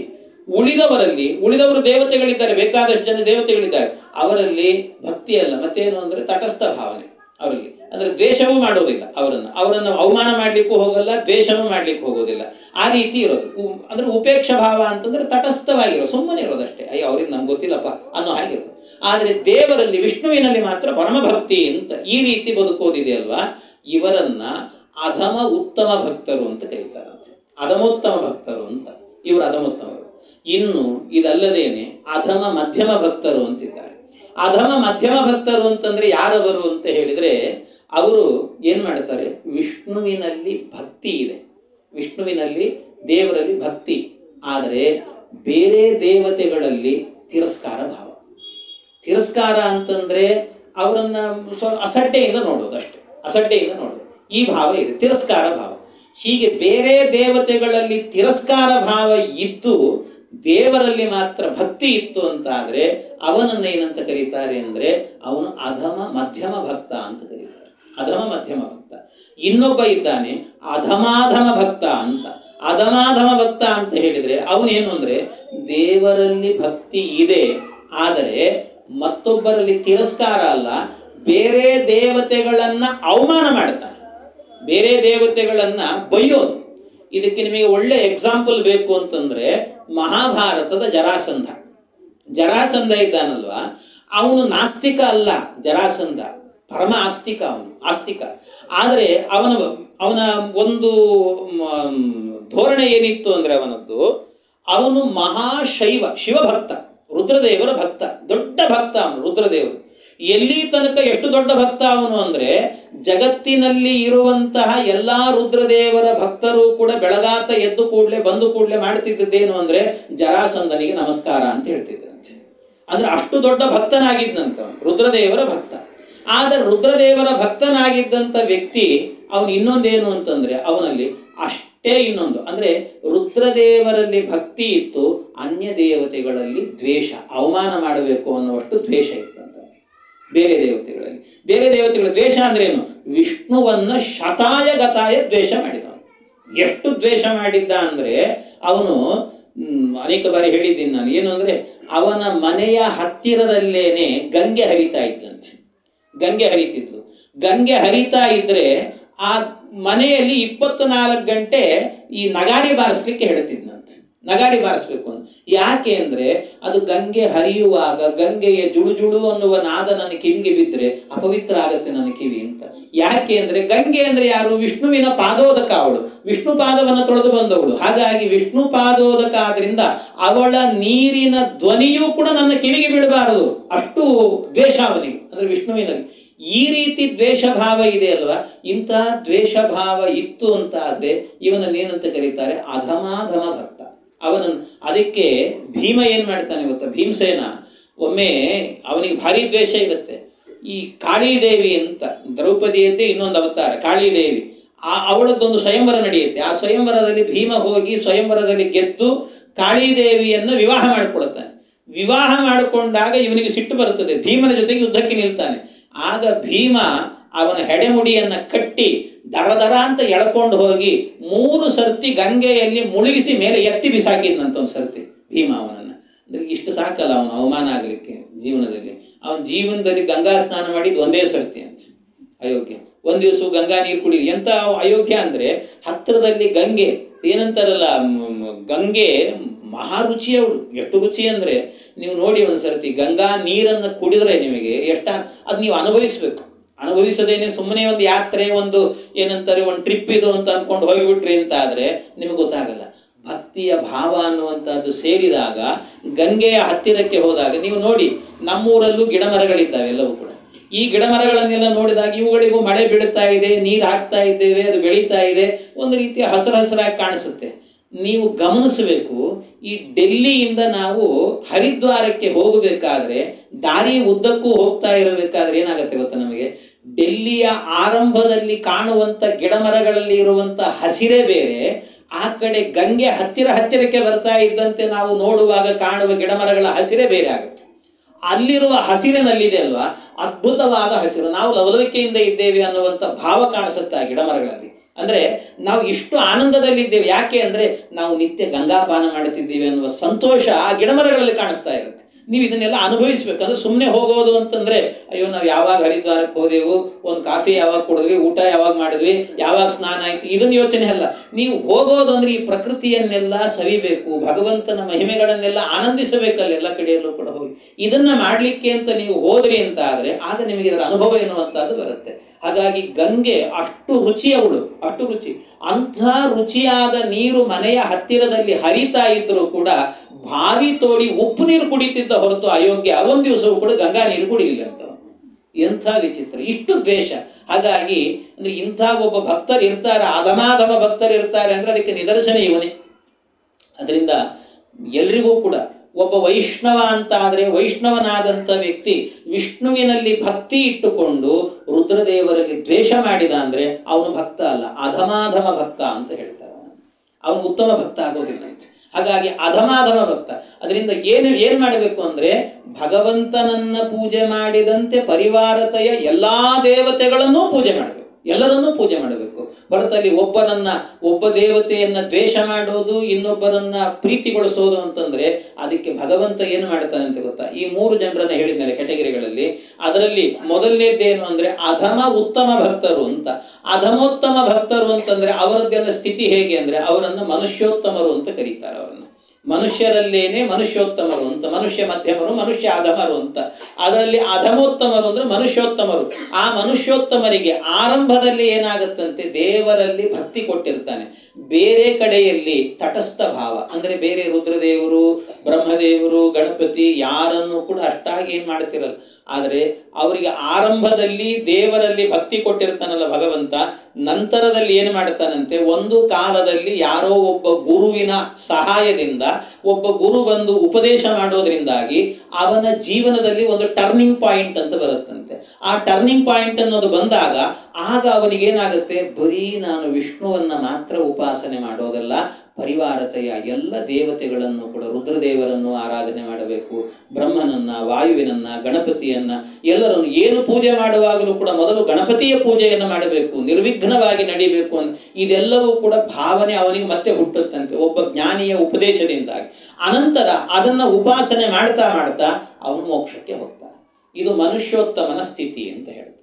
ಆಮೇಲೆ ಈ ಮಧ್ಯಮ ಭಕ್ತ ಅಂತ ಇದ್ದಾನಲ್ವ, ಮಧ್ಯಮ ಭಕ್ತ ಏನಾಗ್ತಾನಂತೆ, ಅವನೇನು ಮಾಡ್ತಾನೆ, ಒಂದು ದೇವರಲ್ಲಿ ಭಕ್ತಿಯನ್ನು ಮಾಡ್ತಾನೆ, ಜೊತೆಗೆ ಇನ್ನೊಂದೇನು ಅಂತಂದರೆ ಬೇರೆ ದೇವತೆಗಳಲ್ಲಿ ತಿರಸ್ಕಾರ ಭಾವ. ಅವಮಾನ ಮಾಡಲಿಲ್ಲ, ಕೆಟ್ಟ ಶಬ್ದಗಳಿಂದ ಬೈಲಿಕ್ಕೆ ಹೋಗಲಿಲ್ಲ, ತಿರಸ್ಕಾರ ಭಾವ. ತಿರಸ್ಕಾರ, ನನಗೇನಂತೆ, ನಾನು ತಿಳಿದವನು, ನನಗೆ ಅವನು ನನ್ನಷ್ಟೇ, ನನಗಿಂತ ಏನು ದೊಡ್ಡ ವ್ಯಕ್ತಿ ಅಲ್ಲ ಅನ್ನೋ ಹಾಗೆ. ಅಂದರೆ ನಾನು ದೇವರ ಭಕ್ತ, ಇನ್ನೊಬ್ಬರು ಏನಿದ್ದಾರೆ, ಬೇರೆ ದೇವತೆಗಳೇನಿದ್ದಾರೆ ಅವರು ಕೂಡ ದೇವರ ಭಕ್ತ, ನನ್ನಂತೆ ಒಬ್ಬ ಭಕ್ತ ಅಷ್ಟೇ ಅನ್ನೋ ಭಾವ ಇರುತ್ತೆ. ಅವ್ರನ್ನ ಅವಮಾನ ಮಾಡಲಿಕ್ಕೆ ಹೋಗಲ್ಲ. ಹೀಗಿರುತ್ತಲ್ವ, ಇಂಥ ವ್ಯಕ್ತಿ ಏನಾಗ್ತಾನಂತೆ, ಇವನು ಮೋಕ್ಷಕ್ಕೆ ಹೋಗೋದೇ ಇಲ್ಲ. ಇವನು ಮೋಕ್ಷಕ್ಕೆ ಹೋಗಲ್ಲ. ಮತ್ತೇನು ಅಂದರೆ ದೇವರಲ್ಲಿ ಭಕ್ತಿ ಇದ್ದದ್ದರಿಂದಾಗಿ ಸ್ವಲ್ಪ ಅವನು ಪುಣ್ಯ ಸಂಪಾದನೆ ಮಾಡಿರ್ತಾನೆ. ಆ ಪುಣ್ಯಕ್ಕೆ ಸರಿಯಾಗಿ ಅದನ್ನು ಅನುಭವಿಸಲಿಕ್ಕೆ, ಆ ಫಲವನ್ನು ಅನುಭವಿಸಲಿಕ್ಕೆ ಅಂತ ಸ್ವರ್ಗಕ್ಕೆ ಹೋಗ್ತಾನೆ. ಸ್ವರ್ಗಕ್ಕೆ ಹೋದವನು ಅವನ ಪುಣ್ಯ ಖಾಲಿ ಆಗತ್ತೆ, ಮತ್ತೆ ಅಲ್ಲಿಂದ ತಳ್ಳುತ್ತಾರೆ, ಮತ್ತೆ ಭೂಮಿಗೆ ಬಂದು ಬಿಡುತ್ತಾನೆ. ಭೂಮಿಗೆ ಬಂದು ಬಿದ್ದಾಗ ಮತ್ತೆ ಅದೇ ಕೆಲಸವನ್ನು ಮಾಡ್ತಾನವನು. ಅದೇ ಕೆಲಸವನ್ನು ಮಾಡಿ ಮತ್ತೆ ಸ್ವರ್ಗಕ್ಕೆ ಹೋಗ್ತಾನೆ, ಮತ್ತೆ ಕೆಳಗೆ ಬಿಡುತ್ತಾನೆ. ಆದರೆ ಅವನ ಲೋಕಕ್ಕೆ ಹೋಗಿ ಮರಳಿ ಬಾರದೇ ಇರುವ ಲೋಕಕ್ಕೆ ಹೋಗೋದು ಅಂತ ಇಲ್ಲವೇ ಇಲ್ಲ ಅವನಿಗೆ. ಮತ್ತೆ ಪುನಃ ಬರ್ತಿರ್ತಾನೆ, ಪುನಃ ಹೋಗ್ತಿರ್ತಾನೆ, ಪುನಃ ಬರ್ತಾನೆ, ಪುನಃ. ಇವನನ್ನು ನಿತ್ಯ ಸಂಸಾರಿ ಅಂತ ಕರೀತಾರೆ. ಇದು ಅಧಮ ಮಧ್ಯಮ ಭಕ್ತರು ಅಂತ. ಅಂಥವರು ಕೂಡ ಮನುಷ್ಯರಲ್ಲಿ ಇದ್ದಾರೆ. ಅಂಥವ್ರಿಗೆ. ಇನ್ನು ಅಧಮಾಧಮ ಭಕ್ತರು, ಆಗಲೇ ಹೇಳಿದ್ನಲ್ಲ ನಾನು ಜರಾಸಂಧ ಅಂತ, ಅವನಂತೂ ಅವನಿಗೆ ಹೇಗೆ ಅಂತಂದರೆ ಅವನಿಗೆ ಸ್ವರ್ಗವೂ ಇಲ್ಲ ಅವನಿಗೆ. ಯಾಕೆಂದರೆ ಬೇರೆ ದೇವತೆಗಳನ್ನು ತಿರಸ್ಕಾರ ಅಲ್ಲ, ಬೇರೆ ದೇವತೆಗಳನ್ನು ಅವಮಾನ ಮಾಡಿದ್ದಾನೆ. ರುದ್ರದೇವರಲ್ಲಿ ಭಕ್ತಿ ಇದೆ, ಆದರೆ ವಿಷ್ಣುವಿನಲ್ಲಿ ಅತ್ಯಂತ ದ್ವೇಷವನ್ನು ಮಾಡಿದ್ದಾನೆ. ಹಾಗಾಗಿ ಇಂಥ ದ್ವೇಷವನ್ನು ಮಾಡಿದ ಅಂದರೆ ಇವನನ್ನು ಅಧಮಾಧಮ ಭಕ್ತ ಅಂತ ಕರೀತಾರೆ. ಇಂಥ ವ್ಯಕ್ತಿ ಎಲ್ಲಿಗೆ ಹೋಗ್ತಾನೆ ಅಂದರೆ ಅವನು ಮತ್ತೆ ಮರಳಿ ಬಾರದೇ ಇರುವಂಥ ನರಕಕ್ಕೆ ಹೋಗ್ತಾನೆ, ಅಂಥ ನರಕಕ್ಕೆ ಹೋಗ್ತಾನೆ ಅಂತ. ಆದ್ದರಿಂದ ಅವನು ನರಕಕ್ಕೆ ಹೋದ, ಅವನು ನರಕಕ್ಕೆ ಹೋಗುವಂಥ ವ್ಯಕ್ತಿಗಳು. ಆದ್ದರಿಂದ ಇದರಿಂದ ಏನನ್ನು ತಿಳ್ಕೊಳ್ಬೇಕು, ಮಧ್ವಾಚಾರ್ಯ ಒಂದು ದೊಡ್ಡ ನಿರ್ಣಯವನ್ನು ಕೊಟ್ಟರು. ಎಷ್ಟು ಅದ್ಭುತವಾದ ನಿರ್ಣಯ ಅಂದರೆ, ಬಹಳ ಜನ ತಿಳ್ಕೊಂಡಿರ್ತಾರೆ ನಾವು ವೈಷ್ಣವರು, ನಾವು ವಿಷ್ಣುವನ್ನೇ ಆರಾಧನೆ. ತಪ್ಪು, ಮಧ್ವಾಚಾರ್ಯರು ತಪ್ಪು, ಹಾಗೆ ಮಾಡಬೇಡಿ. ರುದ್ರದೇವರನ್ನು ಆರಾಧನೆ ಮಾಡಿ, ಅವರು ಒಬ್ಬ ದೇವತೆ, ಅವರು ನಮಗೆ ಅನುಗ್ರಹ ಮಾಡತಕ್ಕಂಥವರು ಅಂತ ಎಲ್ಲ ದೇವತೆಗಳನ್ನು ಕೂಡ ಆರಾಧನೆ ಮಾಡಬೇಕು ಅನ್ನುವಂಥ ಒಂದು ದೊಡ್ಡ ಕಾನ್ಸೆಪ್ಟನ್ನು ಕೊಟ್ಟಂಥ ಮಹಾತ್ಮರು ಮಧ್ವಾಚಾರ್ಯ. ಹೀಗೆ ಇಷ್ಟು ಅದ್ಭುತವಾದದ್ದು. ಇಲ್ಲದೇ ಇದ್ದರೆ ನಾವು ಅಧಮಾಧಮ ಭಕ್ತರಾಗಿ ಹೋಗಿಬಿಡ್ತೇವೆ. ಕೆಲವರಿದ್ದಾರೆ, ಕೆಲವು ವೈಷ್ಣವರು ಅಂತಿದ್ದಾರೆ. ಕೆಲವು ವೈಷ್ಣವರು ಎಲ್ಲಿ ತನಕ ಅಂದರೆ ರುದ್ರದೇವರ ದ್ವೇಷ ಮಾಡುವವರು. ಕೆಲವು ಎಷ್ಟು ದ್ವೇಷ ಮಾಡ್ತಾರೆ ಅಂದರೆ ಹಸ್ತಿನಾ ತಾಡ್ಯಮಾನೋಪಿ ನಗಚ್ಚೇತ್ ಶಿವ ಮಂದಿರಂ ಅಂತ ಹೇಳ್ತಾರೆ. ನಮ್ಮಲ್ಲಿ ಪುರಂದರದಾಸರು ಹೇಳಬೇಕಾದ್ರೆ ರುದ್ರದೇವರನ್ನು ನಿತ್ಯ ಪೂಜೆ ಮಾಡಬೇಕು ಅಂತೇಳಿ, ನಿತ್ಯ ಮಾಡಬೇಕು. ಅವರ ಆರಾಧನೆ ಇಲ್ಲದೇನೆ ಒಂದು ಕೆಲಸ ಮಾಡಲಿಕ್ಕೆ ಆಗೋದಿಲ್ಲ ನಮಗೆ. ಯಾಕೆಂದರೆ ಅವರು ಅನುಗ್ರಹ ಮಾಡಿದರೆ ಸುತ್ತಮುತ್ತಲೂ ಇರುವಂಥ ಭೂತಗಳು ದೂರ ಹೋಗ್ತಾರಂತೆ. ಅಪಸರ್ಪಂತು ಯೇ ಭೂತಾ ಭುವಿ ಸಂಸ್ಥಿತಾ ಯೇ ಭೂತ ವಿಘ್ನಕರ್ತಾರಃ ತೇ ನಶ್ಯಂತು ಶಿವಾಜ್ಞೆಯ ಅಂತ ಹೇಳ್ತಾರೆ. ಶಿವಾಜ್ಞೆಯ, ರುದ್ರದೇವರು ಆಜ್ಞೆ ಮಾಡಿದರೆ ಸುತ್ತಮುತ್ತಲೂ ಇದ್ದಂಥ ಭೂತಗಳು ದೂರ ಹೋಗ್ತವೆ. ಇಲ್ದಿದ್ರೆ ಭೂತಗಳು ಸುತ್ತಲೂ ಕೂತ್ಕೊಂಡು ಅಂದರೆ ಒಂದು ಒಳ್ಳೆ ಕೆಲಸ ಮಾಡಲಿಕ್ಕೆ ಮನಸ್ಸು ಬರುವುದಿಲ್ಲ, ನಮಗೆ ಒಳ್ಳೆಯದನ್ನು ಕೇಳಲಿಕ್ಕೆ ಮನಸ್ಸು ಬರುವುದಿಲ್ಲ. ಹಾಗಾಗಿ ರುದ್ರದೇವರ ಅನುಗ್ರಹ ಇಲ್ಲದೆ ಒಂದು ಒಳ್ಳೆಯ ಕೆಲಸ ನಡೆಯೋದಿಲ್ಲ ನಮ್ಮಿಂದ. ಅದರಿಂದ ರುದ್ರದೇವರು ಬೇಕೇ ಬೇಕು ನಮಗೆ. ಹಾಗಾಗಿ ರುದ್ರದೇವರ, ಆದರೆ ಕೆಲವರು ಹಸ್ತಿನಾ ತಾಡ್ಯಂ, ಯಾರೋ ಒಬ್ಬ ವೈಷ್ಣವ ಅಂತ ಎಷ್ಟು ದ್ವೇಷ ಮಾಡಿದ ಅಂದರೆ ಅವನು ಹೇಳ್ತಾನೆ ಏನು ಅಂದರೆ, ಹಸ್ತಿನಾ ತಾಡ್ಯಂ, ಒಂದು ಆನೆ ಬರ್ತಾ ಇದೆ ಅಂತೆ. ಆನೆ ಇನ್ನೇನು ಆ ಆನೆ ಬಂದು ಕಾಲಲ್ಲಿ ಹಾಕಿ ತುಳಿದು ಬಿಡುತ್ತದೆ. ತಪ್ಪಿಸಿಕೊಳ್ಳಲಿಕ್ಕಿರೋದು ಒಂದೇ ಒಂದು ಮಾರ್ಗ, ಏನು ಅಂದರೆ ಪಕ್ಕದಲ್ಲಿ ರುದ್ರದೇವರ ಗುಡಿ ಇದೆ. ಒಳಗೆ ಹೋಗಿಬಿಟ್ರೆ ಅವನು ತಪ್ಪಿಸ್ಕೊಳ್ತಾನೆ, ಒಳಗೆ ಬರಲ್ಲ ಆನೆ. ಅಲ್ಲಿ ಹೋಗಿಬಿಟ್ಟು ತಪ್ಪಿಸ್ಕೊಂಡ್ಬಿಡ್ಬೋದು ಅವನು. ಆದರೆ ಅವ್ರೇನು ಹೇಳ್ತಾರೆ ಗೊತ್ತಾ, ಹಸ್ತಿನ ತಾಡ್ಯಮಾನೋಪಿ, ಆ ಆನೆ ಬಂದು ನಿನ್ನನ್ನು ತುಳಿದ್ರೂ ಪರವಾಗಿಲ್ಲ, ರುದ್ರದೇವರ ಗುಡಿಗೆ ಹೋಗಬೇಡ. ಎಷ್ಟು ದ್ವೇಷ ಮಾಡಬಾರ್ದು. ಇದನ್ನು ಮಧ್ವಾಚಾರ್ಯ ಇಂಥ ದ್ವೇಷವನ್ನು ಮಾಡಬೇಡ.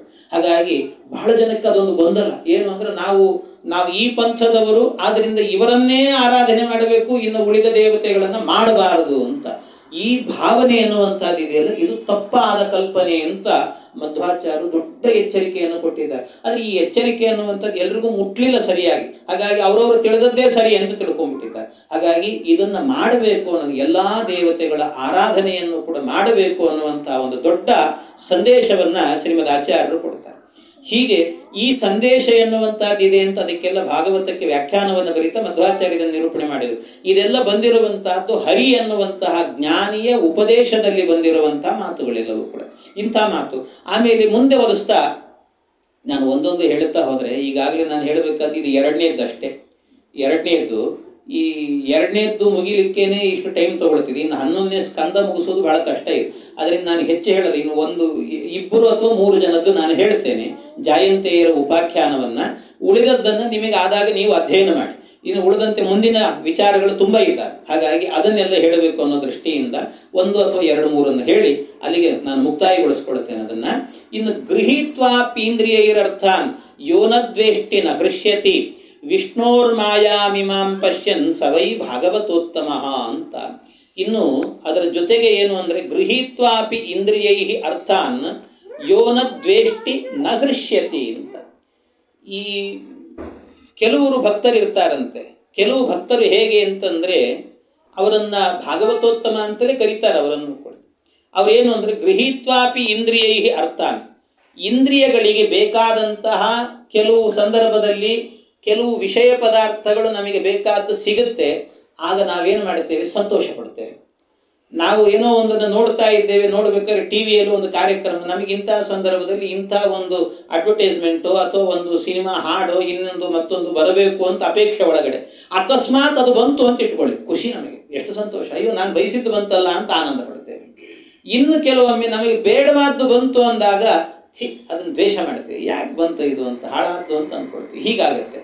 ಆದರೆ ಯಾವ ವ್ಯಕ್ತಿಗೆ ಇಂದ್ರಿಯಗಳಿಗೆ ಅದು ಪದಾರ್ಥಗಳು ವಿಷಯಗಳು ಎಷ್ಟು ಬೇಕಾದರೂ ಬರಲಿ, ಅದು ಬಂದಾಗ ಅದರ ಬಗ್ಗೆ ದ್ವೇಷವೂ ಇಲ್ಲ, ಅದರ ಬಗ್ಗೆ ಆನಂದವೂ ಇಲ್ಲ. ಹೀಗೆ ಇರುವಂಥ ವ್ಯಕ್ತಿ ಇದ್ದಾನಲ್ವ, ಅವನು ಯಾರು ಅಂತ ಹೇಳಿದರೆ ಅವನನ್ನು ಭಾಗವತೋತ್ತಮ ಅಂತ ಕರೀತಾರೆ. ಅವನನ್ನು ಕೂಡ ಉತ್ತಮ ಭಕ್ತ ಅಂತಲೇ ಕರೀತಾರಂತೆ. ಹೀಗೆ ಈ ಉತ್ತಮ ಭಕ್ತ ಇದೆಲ್ಲವೂ ಕೂಡ ಏನು ಅಂದರೆ ಭಾಗವತ ಧರ್ಮದ ಲಕ್ಷಣಗಳು ಅಂತ. ಧರ್ಮ ಇವೆಲ್ಲ ಭಾಗವತ ಧರ್ಮಗಳು ಅಂತ ಹೇಳ್ತಾರೆ. ಇಂಥ ಭಾಗವತ ಈ ಧರ್ಮಗಳೇನಿದ್ದಾವಲ್ವ, ಈ ಧರ್ಮ ಎನ್ನುವಂಥದ್ದು ಅತ್ಯಂತ ಸೂಕ್ಷ್ಮವಾದದ್ದು. ಅತ್ಯಂತ ಸೂಕ್ಷ್ಮ ಅಂತ ಹೇಳಿದರೆ ಎಷ್ಟು ಅಂತ ಹೇಳಿದರೆ, ಧರ್ಮ ಅಂದರೆ ಯಾವುದು ಗೊತ್ತಾ? ಯಾವುದು ಧರ್ಮ? ಹಾಗಾದರೆ ನಿಜವಾಗಲೂ ಧರ್ಮ ಅಂದರೆ ಧರ್ಮದ ಡೆಫಿನೇಷನ್ ಏನು ಅಂತ ಕೇಳಿದರೆ ಅದಕ್ಕೆ ಹೇಳ್ತಾರೆ, ಸತಾಂ ವೃದ್ಧಿಕರೋ ಧರ್ಮ ಅಸತಾಂಚ ಕ್ರಾಸಕಃ. ಅಂದರೆ ಸತಾಂ ವೃದ್ಧಿಕರೋ ಧರ್ಮ ಅಂತ. ಯಾವುದನ್ನು ನಾವು ಮಾಡೋದರಿಂದ 4 ಜನ ಸಜ್ಜನರಿಗೆ ಒಳ್ಳೆಯದಾಗತ್ತೋ ಅದು ಧರ್ಮ. 4 ಜನ ಸಜ್ಜನರಿಗೆ ಒಳ್ಳೆಯದಾಗಬೇಕು, ನಾವು ಮಾಡೋದರಿಂದ ಸಜ್ಜನರಿಗೆ ಖುಷಿ ಆಗಬೇಕು. ಇನ್ನೊಂದಿದೆ ಅಸತಾಂಚ ಕ್ರಾಸಕಃ ಅಂತ. ಅಸಜ್ಜನರಿಗೆ ಏನಾಗಬೇಕು? ಅದು ದುಃಖ ಆಗಬೇಕು. ಸಜ್ಜನರಿಗೆ ಆನಂದ ಆಗಬೇಕು ಅಂತ.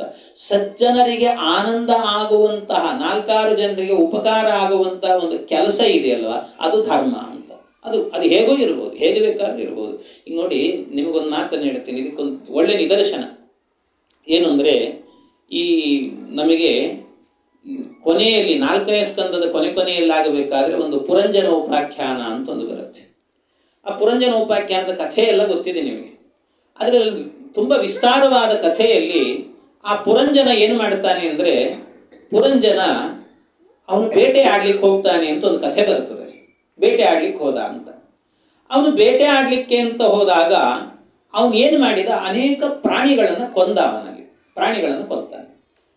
ಇದು ಕ್ಷತ್ರಿಯರಿಗೆ ಇದು ವಿಹಿತವಾದ ಧರ್ಮ, ನಿಷಿದ್ಧ ಅಲ್ಲ. ಕ್ಷತ್ರಿಯರಿಗೆ ಪ್ರಾಣಿಯನ್ನು ಬಲಿ ಕೊಡುವಂಥದ್ದು ಇದೆಯಲ್ವ, ಪ್ರಾಣಿ ಹಿಂಸೆ ಎನ್ನುವಂತಹದ್ದು ಕ್ಷತ್ರಿಯರಿಗೆ ವಿಹಿತ ಅದು ಅಂತ.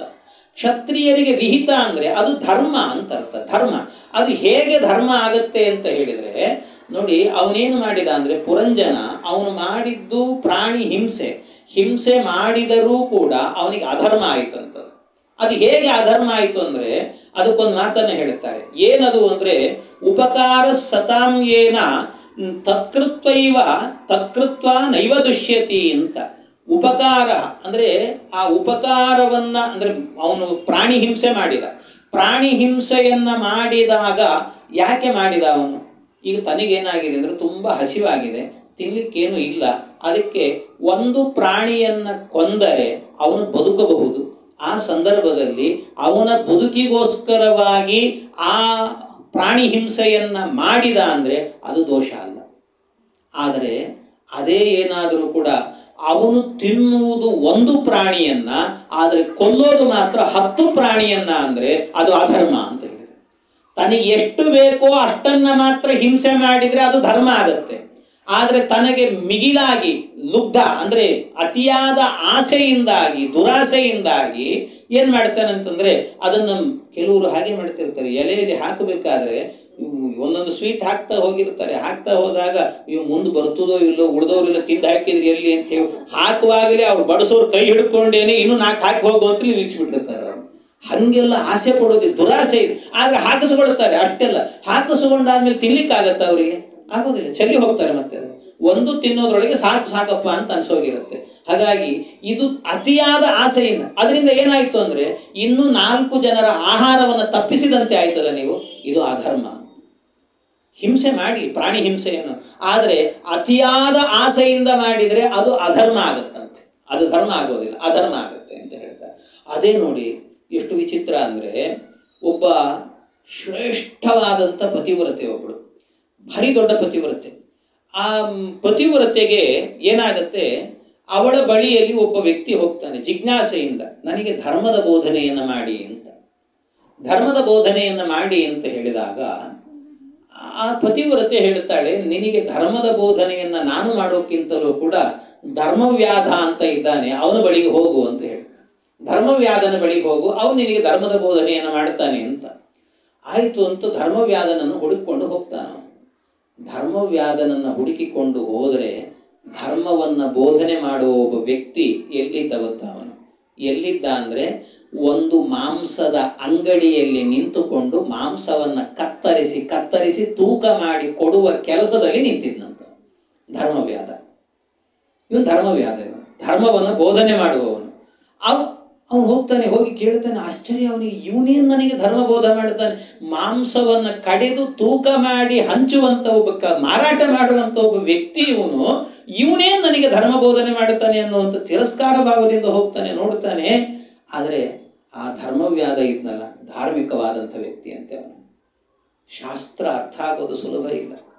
ಧರ್ಮವನ್ನು ಹೇಳೋದು ದೊಡ್ಡದಲ್ಲ, ಧರ್ಮವನ್ನು ಆಚರಣೆ ಮಾಡೋದು, ಧರ್ಮದ ಮರ್ಮವನ್ನು ಅರಿಯೋದು ಭಾಳ ಕಷ್ಟ ಇದೆ, ಅಷ್ಟು ಸುಲಭ ಇಲ್ಲ. ಆ ಧರ್ಮವ್ಯಾದ ಅವನು ಹೇಳ್ತಾನೆ, ನೋಡಪ್ಪ, ನಾನು ಧರ್ಮ ಬೋಧನೆಯನ್ನು ಮಾಡ್ತೇನೆ. ಅಲ್ಲ, ನೀನೇನೋ ಮಾಡ್ತೀನಿ, ಇಷ್ಟು ಮಾಂಸ ಅಲ್ಲ, ಮಾಂಸ ಹೌದು ಇಲ್ಲ ಅಂತ ಹೇಳಿದ. ಆದರೆ ಯಾಕೆ ಅಂದರೆ ಈ ಮಾಂಸವನ್ನು ನಾನು ತಿಂತಾ ಇಲ್ಲ, ನನ್ನನ್ನು ಇಲ್ಲಿ ಕೆಲಸಕ್ಕೆ ನಿಯೋಜಿಸಿದ್ದಾರಷ್ಟೇ. ನನ್ನನ್ನು ಇಲ್ಲಿ ನಿಯೋಜಿಸಿದ್ದಾರೆ, ನಾನು ಇಷ್ಟನ್ನು ಮಾಡಿದೆ ಅಂತಾದರೆ ಅದು 4 ಜನರಿಗೆ ಉಪಕಾರ ಆಗುತ್ತೆ. ಹಾಗಾಗಿ ಯಾರು ಬರ್ತಾರೋ ಅವರಿಗೆ ಮಾರಾಟವನ್ನು ಮಾಡಿ ನನ್ನ ಯಜಮಾನನಿಗೆ ದುಡ್ಡು ಕೊಟ್ಟರೆ ಅವನಿಗೊಂದು ಸಹಾಯ, ಕೊಟ್ಟವರಿಗೆ ಅವರಿಗೆ ಆಹಾರ ಆಯಿತು, ಹೀಗಾಯಿತು. ಹಾಗಾಗಿ ನಾನು ಯಾವುದನ್ನು ತಿಂತಾ ಇಲ್ಲ, ನಾನು ಹೀಗೆ ಅಂದರೆ ನಿರ್ಲಿಪ್ತನಾಗಿದ್ದೇನೆ. ಮಾಂಸ ಮುಟ್ಟಿದರೂ ಕೂಡ ನಿರ್ಲಿಪ್ತ ಭಾವ ಅಂತ ಇದೆ ಅವನಿಗೆ. ಅಂಥ ಭಾವಕ್ಕೆ ಹೋಗಬೇಕು ಅಂದರೆ ಎಷ್ಟು ನಮಗೆ ಈ ಜನ್ಮದಲ್ಲಿ ಸಾಧ್ಯನೇ ಇಲ್ಲ ಬಿಡಿ. ಮಾಂಸ ನೋಡಿದ್ರೇನೆ ಮುಖ ಕಿವುಚುವಂಥವ್ರು ನಾವು ಅಂತ, ಅದರಲ್ಲಿ ಅದು ಮುಟ್ಟೋದೊಂದು ದೂರ ಅಲ್ವಾ, ಇದು ಸಾಧ್ಯನೇ ಇಲ್ಲ. ಹಾಗಾಗಿ ಆ ರೀತಿ ಇದ್ದಂಥದ್ದು. ಆದರೆ ಅವನು ಧರ್ಮವನ್ನು ಮಾಡ್ತಿದ್ದಂತೆ, ಧಾರ್ಮಿಕನಾಗಿದ್ದ ಅಂತ ಹೇಳ್ತಾರೆ. ಅವನು ಧಾರ್ಮಿಕ ಯಾಕೆ ಅಂದರೆ ತಾನು ಯಾವುದೋ ಆಸೆಯಿಂದ ದುರಾಸೆಯಿಂದ ಇನ್ನೊಂದು ಪ್ರಾಣಿಯನ್ನು 10 ಪ್ರಾಣಿಯನ್ನು ಮಾಡಲಿಲ್ಲ, ಅವನು ಕೊಲ್ಲಿಕ್ಕೆ ಹೋಗಲಿಲ್ಲ ಅವನು. ಹಾಗಾಗಿ ಅವನು ಪರಮಧಾರ್ಮಿಕ ಅಂತ ಹೇಳಿ. ಹಾಗಾಗಿ ಧರ್ಮ ಅನ್ನೋದನ್ನು ಅರ್ಥ ಮಾಡಿಕೊಳ್ಳೋದು ಇದೆಲ್ಲ ಬಹಳ ಕಠಿಣವಾದಂಥ ಕೆಲಸ. ಇದು ಅಷ್ಟು ಸುಲಭದಲ್ಲಿ ಅರ್ಥ ಆಗುವಂಥದ್ದಲ್ಲ. ಹಾಗಾಗಿ ಈ ಗೃಹೀತ್ವಾಪಿ ಇಂದ್ರಿಯೈ ಅರ್ಥಾನ್ ಯೋನ ದ್ವೇಷ್ಟಿ ನ ಕೃಷ್ಯತಿ ಅಂತ, ಅವರವರ ಯೋಗ್ಯತೆಗೆ ಅನುಗುಣವಾಗಿ ಪರಮಾತ್ಮ ಅವರವರಿಗೆ ಭಕ್ತಿಯನ್ನು ಕೊಡ್ತಾನೆ ಪರಮಾತ್ಮ ಅಂತ ಹೇಳ್ತಾನೆ. ಇಷ್ಟು ಭಕ್ತಿಯನ್ನು ಕೊಡ್ತಾನೆ ಅಂತ ಹೇಳ್ತಾ ಮುಂದೆ ಮತ್ತೆ ಇಷ್ಟು ಇದನ್ನು ಹೇಳಿ ಭಗವಂತನ ಭಕ್ತರಲ್ಲಿ ಅವನು ಕೇಳಿದ್ದನ್ನು, ಭಕ್ತರಲ್ಲಿ ಎಷ್ಟು ವಿಧ, ಅವರನ್ನು ಹೇಗೆ ತಿಳ್ಕೊಳ್ಬೇಕು ಅನ್ನೋದಕ್ಕೆ ಇಷ್ಟೆಲ್ಲವೂ ಕೂಡ ಇವರೆಲ್ಲರೂ ಕೂಡ ಭಗವಂತನ ಭಕ್ತರು. ಅದರಲ್ಲಿ ಉತ್ತಮರು, ಮಧ್ಯಮರು, ಅಧಮರು, ಅಧಮೋತ್ತಮರು, ಅಧಮ ಮಧ್ಯಮರು, ಅಧಮಾಧಮರು ಅಂತ ಹೀಗೆ ಭಕ್ತರಲ್ಲಿ ವ್ಯತ್ಯಾಸಗಳಿದೆ ಅಂತ ಹೇಳಿದ್ರೆ ಇನ್ನೂ ತುಂಬ ವಿಶ್ಲೇಷಣೆಗಳನ್ನು ಕೊಡ್ತಾರೆ. ಸಾಕು, ಇನ್ನು ಅತ್ಯಂತ ಸೂಕ್ಷ್ಮವಾದಂಥ ವಿಷಯಗಳಿದೆ, ಅಂತೂ ಇಷ್ಟು ತಿಳ್ಕೊಳ್ಳಿ. ಅದಾದ ನಂತರ ಮುಂದೆ ಮತ್ತೊಬ್ಬ ಋಷಿಯನ್ನು ಕೇಳುತ್ತಾನೆ, ಇನ್ನೊಂದು ಪ್ರಶ್ನೆಯನ್ನು ಕೇಳ್ತಾನೆ. ಇನ್ನೊಂದು ಪ್ರಶ್ನೆ ಏನು ಅಂತಂದರೆ, ಅವನು ಕೇಳಿದ್ದು ಪರಸ್ಯ ವಿಷ್ಣೋರೀಶಸ್ಯ ಮಾಯಿನಾಮಪಿ ಮೋಹಿನೀಂ ಮಾಯಾಂ ವೇದಿತುಮಿಚ್ಛಾಮೋ ಭಗವಂತೋ ಬ್ರುವಂತು ನಃ. ಅದಕ್ಕೆ ಅವನು ಕೇಳಿದ, ಮಾಯಾಂ ವೇದಿತುಮಿಚ್ಛಾಮೋ ಭಗವಂತೋ ಬ್ರುವಂತು ನಃ ಅಂತ. ನಾವು ನಿಮ್ಮನ್ನು ಭಗವಂತನ ಮಾಯಾ ಅಂತಂದರೆ ಇಲ್ಲಿ ಅವನ ಸೃಷ್ಟಿ ಅಂತ ಅರ್ಥ, ಪರಮಾತ್ಮನ ಸೃಷ್ಟಿ, ದೇವರ ಸೃಷ್ಟಿಯನ್ನು ಅಂದರೆ ಅವನ ಪ್ರಕೃತಿಯಿಂದ ಮಾಡುವಂಥ ಏನು ಸೃಷ್ಟಿ ಇದೆ ಆ ಸೃಷ್ಟಿಯನ್ನು ತಿಳಿಬೇಕು ಅಂತ ನಮಗೆ ಅಪೇಕ್ಷೆ ಆಗಿದೆ. ಅದರಿಂದಾಗಿ ನನಗೆ ಆ ಸೃಷ್ಟಿಯ ಬಗ್ಗೆ ನಿರೂಪಣೆಯನ್ನು ಮಾಡಿ ಅಂತ ಕೇಳ್ತಾರೆ. ಸೃಷ್ಟಿಯ ಬಗ್ಗೆ ನಿರೂಪಣೆ ಮಾಡಿ ಅಂತ ಹೇಳಿದಾಗ ಆಯಿತು ಅಂತ ಆ ಸೃಷ್ಟಿಯ ಬಗ್ಗೆ ನಿರೂಪಣೆ ಮಾಡ್ತಾರೆ. ಬಹಳ ಸುಂದರವಾದಂಥ ಸೃಷ್ಟಿಯ ನಿರೂಪಣೆ. ಏಭಿರ್ಭೂತಾನಿ ಭೂತಾತ್ಮ ಮಹಾಭೂತೈರ್ಮಹಾಭುಜ ಸಸರ್ಜ ಉಚ್ಚಾವಚಾನ್ಯಾದೌ ಸ್ವಯಮಾತ್ಮ ಪ್ರಸಿದ್ಧೈ. ಮೊದಲನೇದಾಗಿ ಏನು ತಿಳ್ಕೊಳ್ಬೇಕು ಅಂದರೆ ನೋಡಿ, ಒಂದು ದೇವರು ಯಾಕೆ ನಮ್ಮನ್ನು ಸೃಷ್ಟಿ ಮಾಡ್ತಾನೆ. ಭಾಳ ಜನರಿಗೆ ದೇವರು ಸೃಷ್ಟಿ ಮಾಡಿದ್ದಾನೆ ಅನ್ನೋದೇ ಗೊತ್ತಿಲ್ಲ ನಮಗೆ. ಯಾಕೆ ಅಂದರೆ ವೇದ ಎನ್ನುವಂಥದ್ದನ್ನು ಒಪ್ಪಿದಂಥ ಮಹಾವೈದಿಕರು ಅಂತಂದರೆ ಜಗತ್ತಿನಲ್ಲಿ ಮೊಟ್ಟ ಮೊದಲು ಯಾರು ಅಂತಂದರೆ ಮೀಮಾಂಸಕರು ಅಂತಿದ್ರು. ಮೀಮಾಂಸಕರು ಅವರು ಬೌದ್ಧರನ್ನು ಓಡಿಸಿ, ಬೌದ್ಧರೆಲ್ಲರೂ ಕೂಡ ವೇದವನ್ನು ಒಪ್ಪುತ್ತಾ ಇರಲಿಲ್ಲ. ವೇದವನ್ನು ಒಪ್ಪಬೇಕು ಅಂತ ಹೇಳಿ ಮೊದಲಿಗೆ ವೇದವನ್ನು ಒಪ್ಪಿದವರು ಯಾರು ಅಂದರೆ ಮೀಮಾಂಸಕರು ಅಂತ. ಆ ಮೀಮಾಂಸಕರು ವೇದವನ್ನು ಒಪ್ಪಿದರೂ ಕೂಡ ಅವರೇನು ಮಾಡಿದರು ಗೊತ್ತಾ, ದೇವರನ್ನು ಒಪ್ಪಲಿಲ್ಲ. ಇಂಥ ವಿಪರ್ಯಾಸ. ವೇದದ ಮಾತುಗಳನ್ನು ಒಪ್ಪಿದ್ರು, ಬರೀ ವೇದ ಎನ್ನುವುದು ಕರ್ಮಪ್ರಧಾನ ಅಂತ ಹೇಳಿದರು, ಕರ್ಮವನ್ನೇ ಹೇಳುತ್ತೆ, ಬರೀ ಪೌರೋಹಿತ್ಯ ಮಾಡಬೇಕು ಅಂತ ಹೇಳುತ್ತೆ, ದೇವರು ಇಲ್ಲ. ಯಾಕೆ ಅಂದರೆ ದೇವರು ಇದ್ದಾನೆ ಅಂದರೆ ಏನಾಗುತ್ತೆ, ದೇವರು ನಮ್ಮನ್ನು ಸೃಷ್ಟಿ ಮಾಡ್ತಾನೆ ಅಂತಾಗುತ್ತೆ. ದೇವರು ಸೃಷ್ಟಿ ಮಾಡ್ತಾನೆ ಅಂತ ಆದರೆ ನಿಮಗೆ ಯಾವಾಗಲೂ ನೋಡ್ರಿ, ಒಂದು ಸರ್ತಿ ಜೀವನದಲ್ಲಿ ನಿಮಗೆ ಆರಂಭದಲ್ಲಿ ಮದುವೆ ಆದಾಗ ಅಷ್ಟು ಟೆನ್ಷನ್ ಇರೋದಿಲ್ಲ. ನಿಮಗೆ ಮಕ್ಕಳನ್ನು ಹೆತ್ತ ಮೇಲೆ ಮಕ್ಕಳನ್ನು ಬೆಳೆಸುವಾಗ ಇಷ್ಟು ಟೆನ್ಷನ್ ಆಗ್ತಿರ್ತದೆ. ಶಾಲೆಗೆ ಹೋದ ಯಾವಾಗ ಬರ್ತಾನೋ ಏನೋ, ಎಲ್ಲಿ ಹೋಗ್ತಾನೋ ಏನೋ, ಯಾವಾಗ ಬರ್ತಾನೋ ಏನೋ, ಏನು ಓದ್ತಾನೋ, ಹೆಂಗೆ ಪಾಸ್ ಆಗ್ತಾನೋ, ಅಕ್ಕಪಕ್ಕದ ಮನೆಯವರಲ್ಲಿ ಎಷ್ಟು ಪರ್ಸೆಂಟೇಜು ಅಂತ ಕೇಳ್ತಾರೆ, ಏನು ಹೇಳಬೇಕು, ಏನು ಟೆನ್ಷನ್ ಅಂತೀರಿ. ಅದು ಪರೀಕ್ಷೆ ಇನ್ನೇನು ರಿಸಲ್ಟ್ ಬರ್ತಾ ಇದೆ ಅನ್ನಬೇಕಾದ್ರಂತೂ ಗೋಳು ನಮಗೆ. ಅಯ್ಯೋ ಅಕ್ಕಪಕ್ಕದವರಿಗೆಲ್ಲ ಹೇಳಬೇಕಲ್ಲ ಇವ್ನು ರಿಸಲ್ಟನ್ನು ಏನು ತೊಗೊಳ್ತಾನೆ, ಚೆನ್ನಾಗಿ ತೊಗೊಂಡ್ರೆ ಪರವಾಗಿಲ್ಲ, ಇದ್ದಿದ್ರೆ ಏನಪ್ಪ ಇಷ್ಟು ಟೆನ್ಷನ್ ಆಗುತ್ತೆ ನಮಗೆ. ಅದಕ್ಕೋಸ್ಕರ ಜಗತ್ತನ್ನು ಸೃಷ್ಟಿ ಮಾಡಿ, ಅಂದರೆ ಯಾರು ಸೃಷ್ಟಿ ಮಾಡ್ತಾರೋ ಮಕ್ಕಳನ್ನು ಪಡಿತಾರೋ ಅವರಿಗೆ ಜೀವನದಲ್ಲಿ ಟೆನ್ಷನ್ ತಪ್ಪಿದ್ದಲ್ಲ. ಹಾಗಾಗಿ ಒಂದು ವೇಳೆ ಈಶ್ವರನನ್ನು ಒಪ್ಪಿದರೆ, ದೇವರನ್ನು ಒಪ್ಪಿದರೆ, ದೇವರು ಸೃಷ್ಟಿ ಮಾಡಬೇಕಾಗತ್ತೆ. ಸೃಷ್ಟಿ ಮಾಡಿದಂದ್ರೆ ಅವ್ರಿಗೆ ಟೆನ್ಷನ್ ಆಗುತ್ತೆ. ಅದರಿಂದ ಟೆನ್ಷನ್ ಆಗುವಂಥ ದೇವರು ನಮಗೆ ಬೇಡ, ಆದ್ದರಿಂದ ದೇವರೇ ಇಲ್ಲ. ಇದೊಂದು ವಾದ. ಇದು ಮೀಮಾಂಸಕರು ಹೇಳಿದಂಥ ವಾದ. ಹೀಗೊಂದು ವಾದವನ್ನು ಹೇಳಿದರು, ಮುಂದಿಟ್ಟರು ಅದನ್ನು. ಆ ರೀತಿಯಲ್ಲಿ ಮುಂದುವರೆದಂಥದ್ದು. ಆದರೆ ಅವರಿಗೆ ಅರ್ಥ ಆಗಲಿಲ್ಲ. ಅದು ಬಹಳ ಸುಂದರವಾದಂಥ ಪರಿಕಲ್ಪನೆ. ದೇವರ ಕಾರುಣ್ಯ ಇದು ಅಂತ. ದೇವರ ಕಾರುಣ್ಯ, ನಮ್ಮನ್ನು ಸೃಷ್ಟಿ ಮಾಡ್ತಾನೆ ಭಗವಂತ. ಯಾಕೆ ಸೃಷ್ಟಿ ಮಾಡ್ತಾನೆ ಅಂದರೆ ಸ್ವಯಮಾತ್ಮ ಪ್ರಸಿದ್ಧಯೇ ಅಂತ. ಸ್ವಯಮಾತ್ಮ ಪ್ರಸಿದ್ಧಯೇ ಅಂದರೆ ನಮ್ಮನ್ನು ನಾವು ಅಭಿವ್ಯಕ್ತಿ ಪಡಿಸಿಕೊಳ್ಳೋದಕ್ಕೋಸ್ಕರವಾಗಿ ನಮ್ಮನ್ನು ಸೃಷ್ಟಿ ಮಾಡ್ತಾನೆ. ನಮಗೆ ಗೊತ್ತಿಲ್ಲ. ನಮಗೊಂದು ಸಮಸ್ಯೆ ಇದೆ.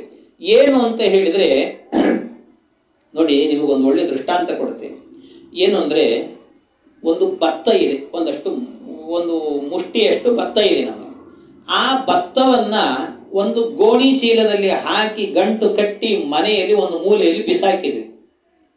1 ವರ್ಷ ಆಯಿತು, 2 ವರ್ಷ ಆಯಿತು, 3 ವರ್ಷ ಆಯಿತು.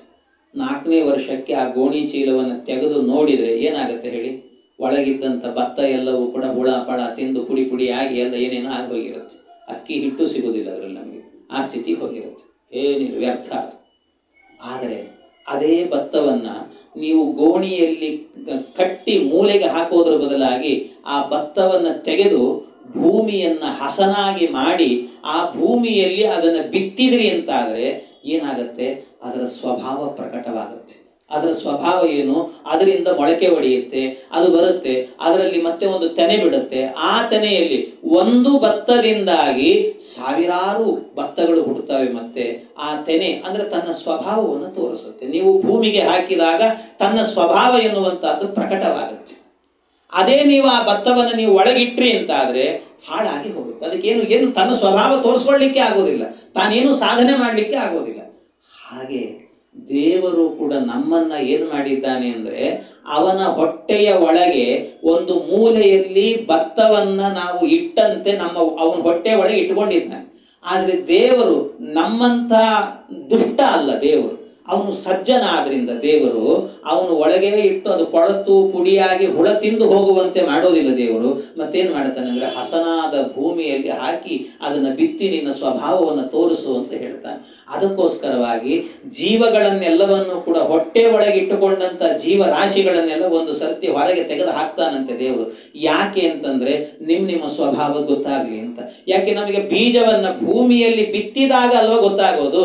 ಮೊದಲು ಸ್ಟಾರ್ಟಿಂಗಲ್ಲಿ, ಈಗ ನಮಗೆಲ್ಲ ತಿಂದು ಉಂಡು ಎಲ್ಲ ಗೊತ್ತಿದೆ. ನಮಗೆ ಏನೂ ಗೊತ್ತಿಲ್ಲದ ಸ್ಥಿತಿಯಲ್ಲಿದ್ದಾಗ, ನಾವು ಸಣ್ಣ ಕೂಸಿದ್ದಾಗ ನೀವು ಹಲಸಿನ ಬೀಜ ಕೊಟ್ಟರು ಏನಂತ ಗೊತ್ತಿಲ್ಲ, ಮಾವಿನ ಗೊರಟು ಕೊಟ್ಟರು ಏನಂತ ಗೊತ್ತಿಲ್ಲ ಅಲ್ವಾ? ಅಂಥ ಸ್ಥಿತಿ ಇರುತ್ತೆ. ಆದರೆ ಅಂಥ ಸ್ಥಿತಿಯಲ್ಲಿ ಜೀವರಾಶಿಗಳನ್ನೆಲ್ಲವನ್ನು ಕೂಡ ಭೂಮಿಗೆ ತಂದು ಹಾಕಿದರೆ, ಬೀಜವನ್ನು ನೀವು ಭೂಮಿಯಲ್ಲಿ ಬಿತ್ತಿದಾಗ ಅದು ಮರ ಬೆಳೆದು ಹಣ್ಣು ಕೊಟ್ಟಾಗ ಇದು ಮಾವು, ಇದು ಹಲಸು, ಇದು ಇನ್ನೊಂದು ಅಂತ ಗೊತ್ತಾಗುತ್ತೆ ನಮಗೆ. ಹಾಗಾಗಿ ಅದು ಗೊತ್ತಾಗಬೇಕು ಅಂತಾದರೆ ಭೂಮಿಗೆ ಬಿತ್ತಬೇಕು ಅದನ್ನು. ಅದೇ ರೀತಿಯಲ್ಲಿ ಈ ಜೀವ ಏನಿದ್ದಾನಲ್ಲ, ನಮ್ಮ ಒಳಗಿರುವಂಥ ನಾವೇನಿದ್ದೀವಿ ಜೀವರೆಲ್ಲರೂ ಕೂಡ, ನಮಗೂ ಕೂಡ ಏನಾಗಬೇಕು? ಭೂಮಿಯಲ್ಲಿ ಹಾಕೋದು ಅಂದರೆ ಬೀಜವನ್ನು, ನಮಗೆ ಈ ಶರೀರವನ್ನು ಜಾಯಿಂಟ್ ಮಾಡೋದು ಅಂತ ಅರ್ಥ. ಈ ಶರೀರವನ್ನು ಕೊಡೋದು. ಈ ಶರೀರವನ್ನು ಕೊಟ್ಟಾಗ ನಮ್ಮ ಸ್ವಭಾವ ಪ್ರಕಟ ಆಗುತ್ತೆ. ನಮಗೆ ಸ್ವಭಾವ ಬರುತ್ತೆ. ನಾವು ನೋಡ್ತೀವಿ, ನಮ್ಮ ಜೀವನದಲ್ಲೇ ನೋಡ್ತೀವಿ, ಒಬ್ಬ ವ್ಯಕ್ತಿ ಎಷ್ಟು ಬೈದರೂ ಕೂಡ ಅವನೇನು ತಿರುಗಿ ಮಾತಾಡಲ್ಲ. ಹೋಗ್ಲಿ ಬಿಡಪ್ಪ, ದೇವರು ಅವನನ್ನು ಬಯಸಿದ, ಪರವಾಗಿಲ್ಲ ಅಂತ ಅನ್ಕೊಂಡು ಸುಮ್ಮನೆ ಇರ್ತಾನೆ. ಅದೇ ಇನ್ನೊಬ್ಬ ವ್ಯಕ್ತಿ ಅವನೇನು ಮಾಡ್ತಾನೆ? ನನ್ನನ್ನೇ ಬೈತಾನ, ಎಷ್ಟೋ ಅವನಿಗೆ ತಾಕತ್ತು, ಅವನಿಗೆ ಇಲ್ಲ ಅಂತ ಮಾಡಿಬಿಡ್ತೇನೆ ಅಂತ ಜೋರಾಗಿ ನಿಂತುಕೊಳ್ತಾನೆ. ಅಂದರೆ ಒಬ್ಬ ವ್ಯಕ್ತಿ ಹೀಗೆ, ಇನ್ನೊಬ್ಬ ವ್ಯಕ್ತಿ ಹಾಗೆ. ಯಾಕೆ ಅಂದರೆ ಅವನ ಸ್ವಭಾವ. ಅವನ ಸ್ವಭಾವ. ಈ ದೇಹವನ್ನು ಕೊಟ್ಟಾಗ ಅವರವರ ಸ್ವಭಾವ ಪ್ರಕಟವಾಗುತ್ತೆ. ಆ ಸ್ವಭಾವ ಪ್ರಕಟವಾದಾಗ ಒಬ್ಬ ವ್ಯಕ್ತಿ ದೇವರ ವಿಷಯದ ಸಾಧನೆಯನ್ನು ಮಾಡಿಕೊಳ್ತಾನೆ, ಒಬ್ಬ ವ್ಯಕ್ತಿ ದೇವರು ಇಲ್ಲ ಅಂತ ತಿಳ್ಕೊಳ್ತಾನೆ, ಮತ್ತೊಬ್ಬ ವ್ಯಕ್ತಿ ಸಂಸಾರದಲ್ಲೇ ಸುಖ ಇದೆ ಅಂತ ತಿಳ್ಕೊಳ್ತಾನೆ. ಒಬ್ಬೊಬ್ಬರು ತಮ್ಮ ಸಾಧನೆ ಮಾಡಿಕೊಳ್ತಾರೆ.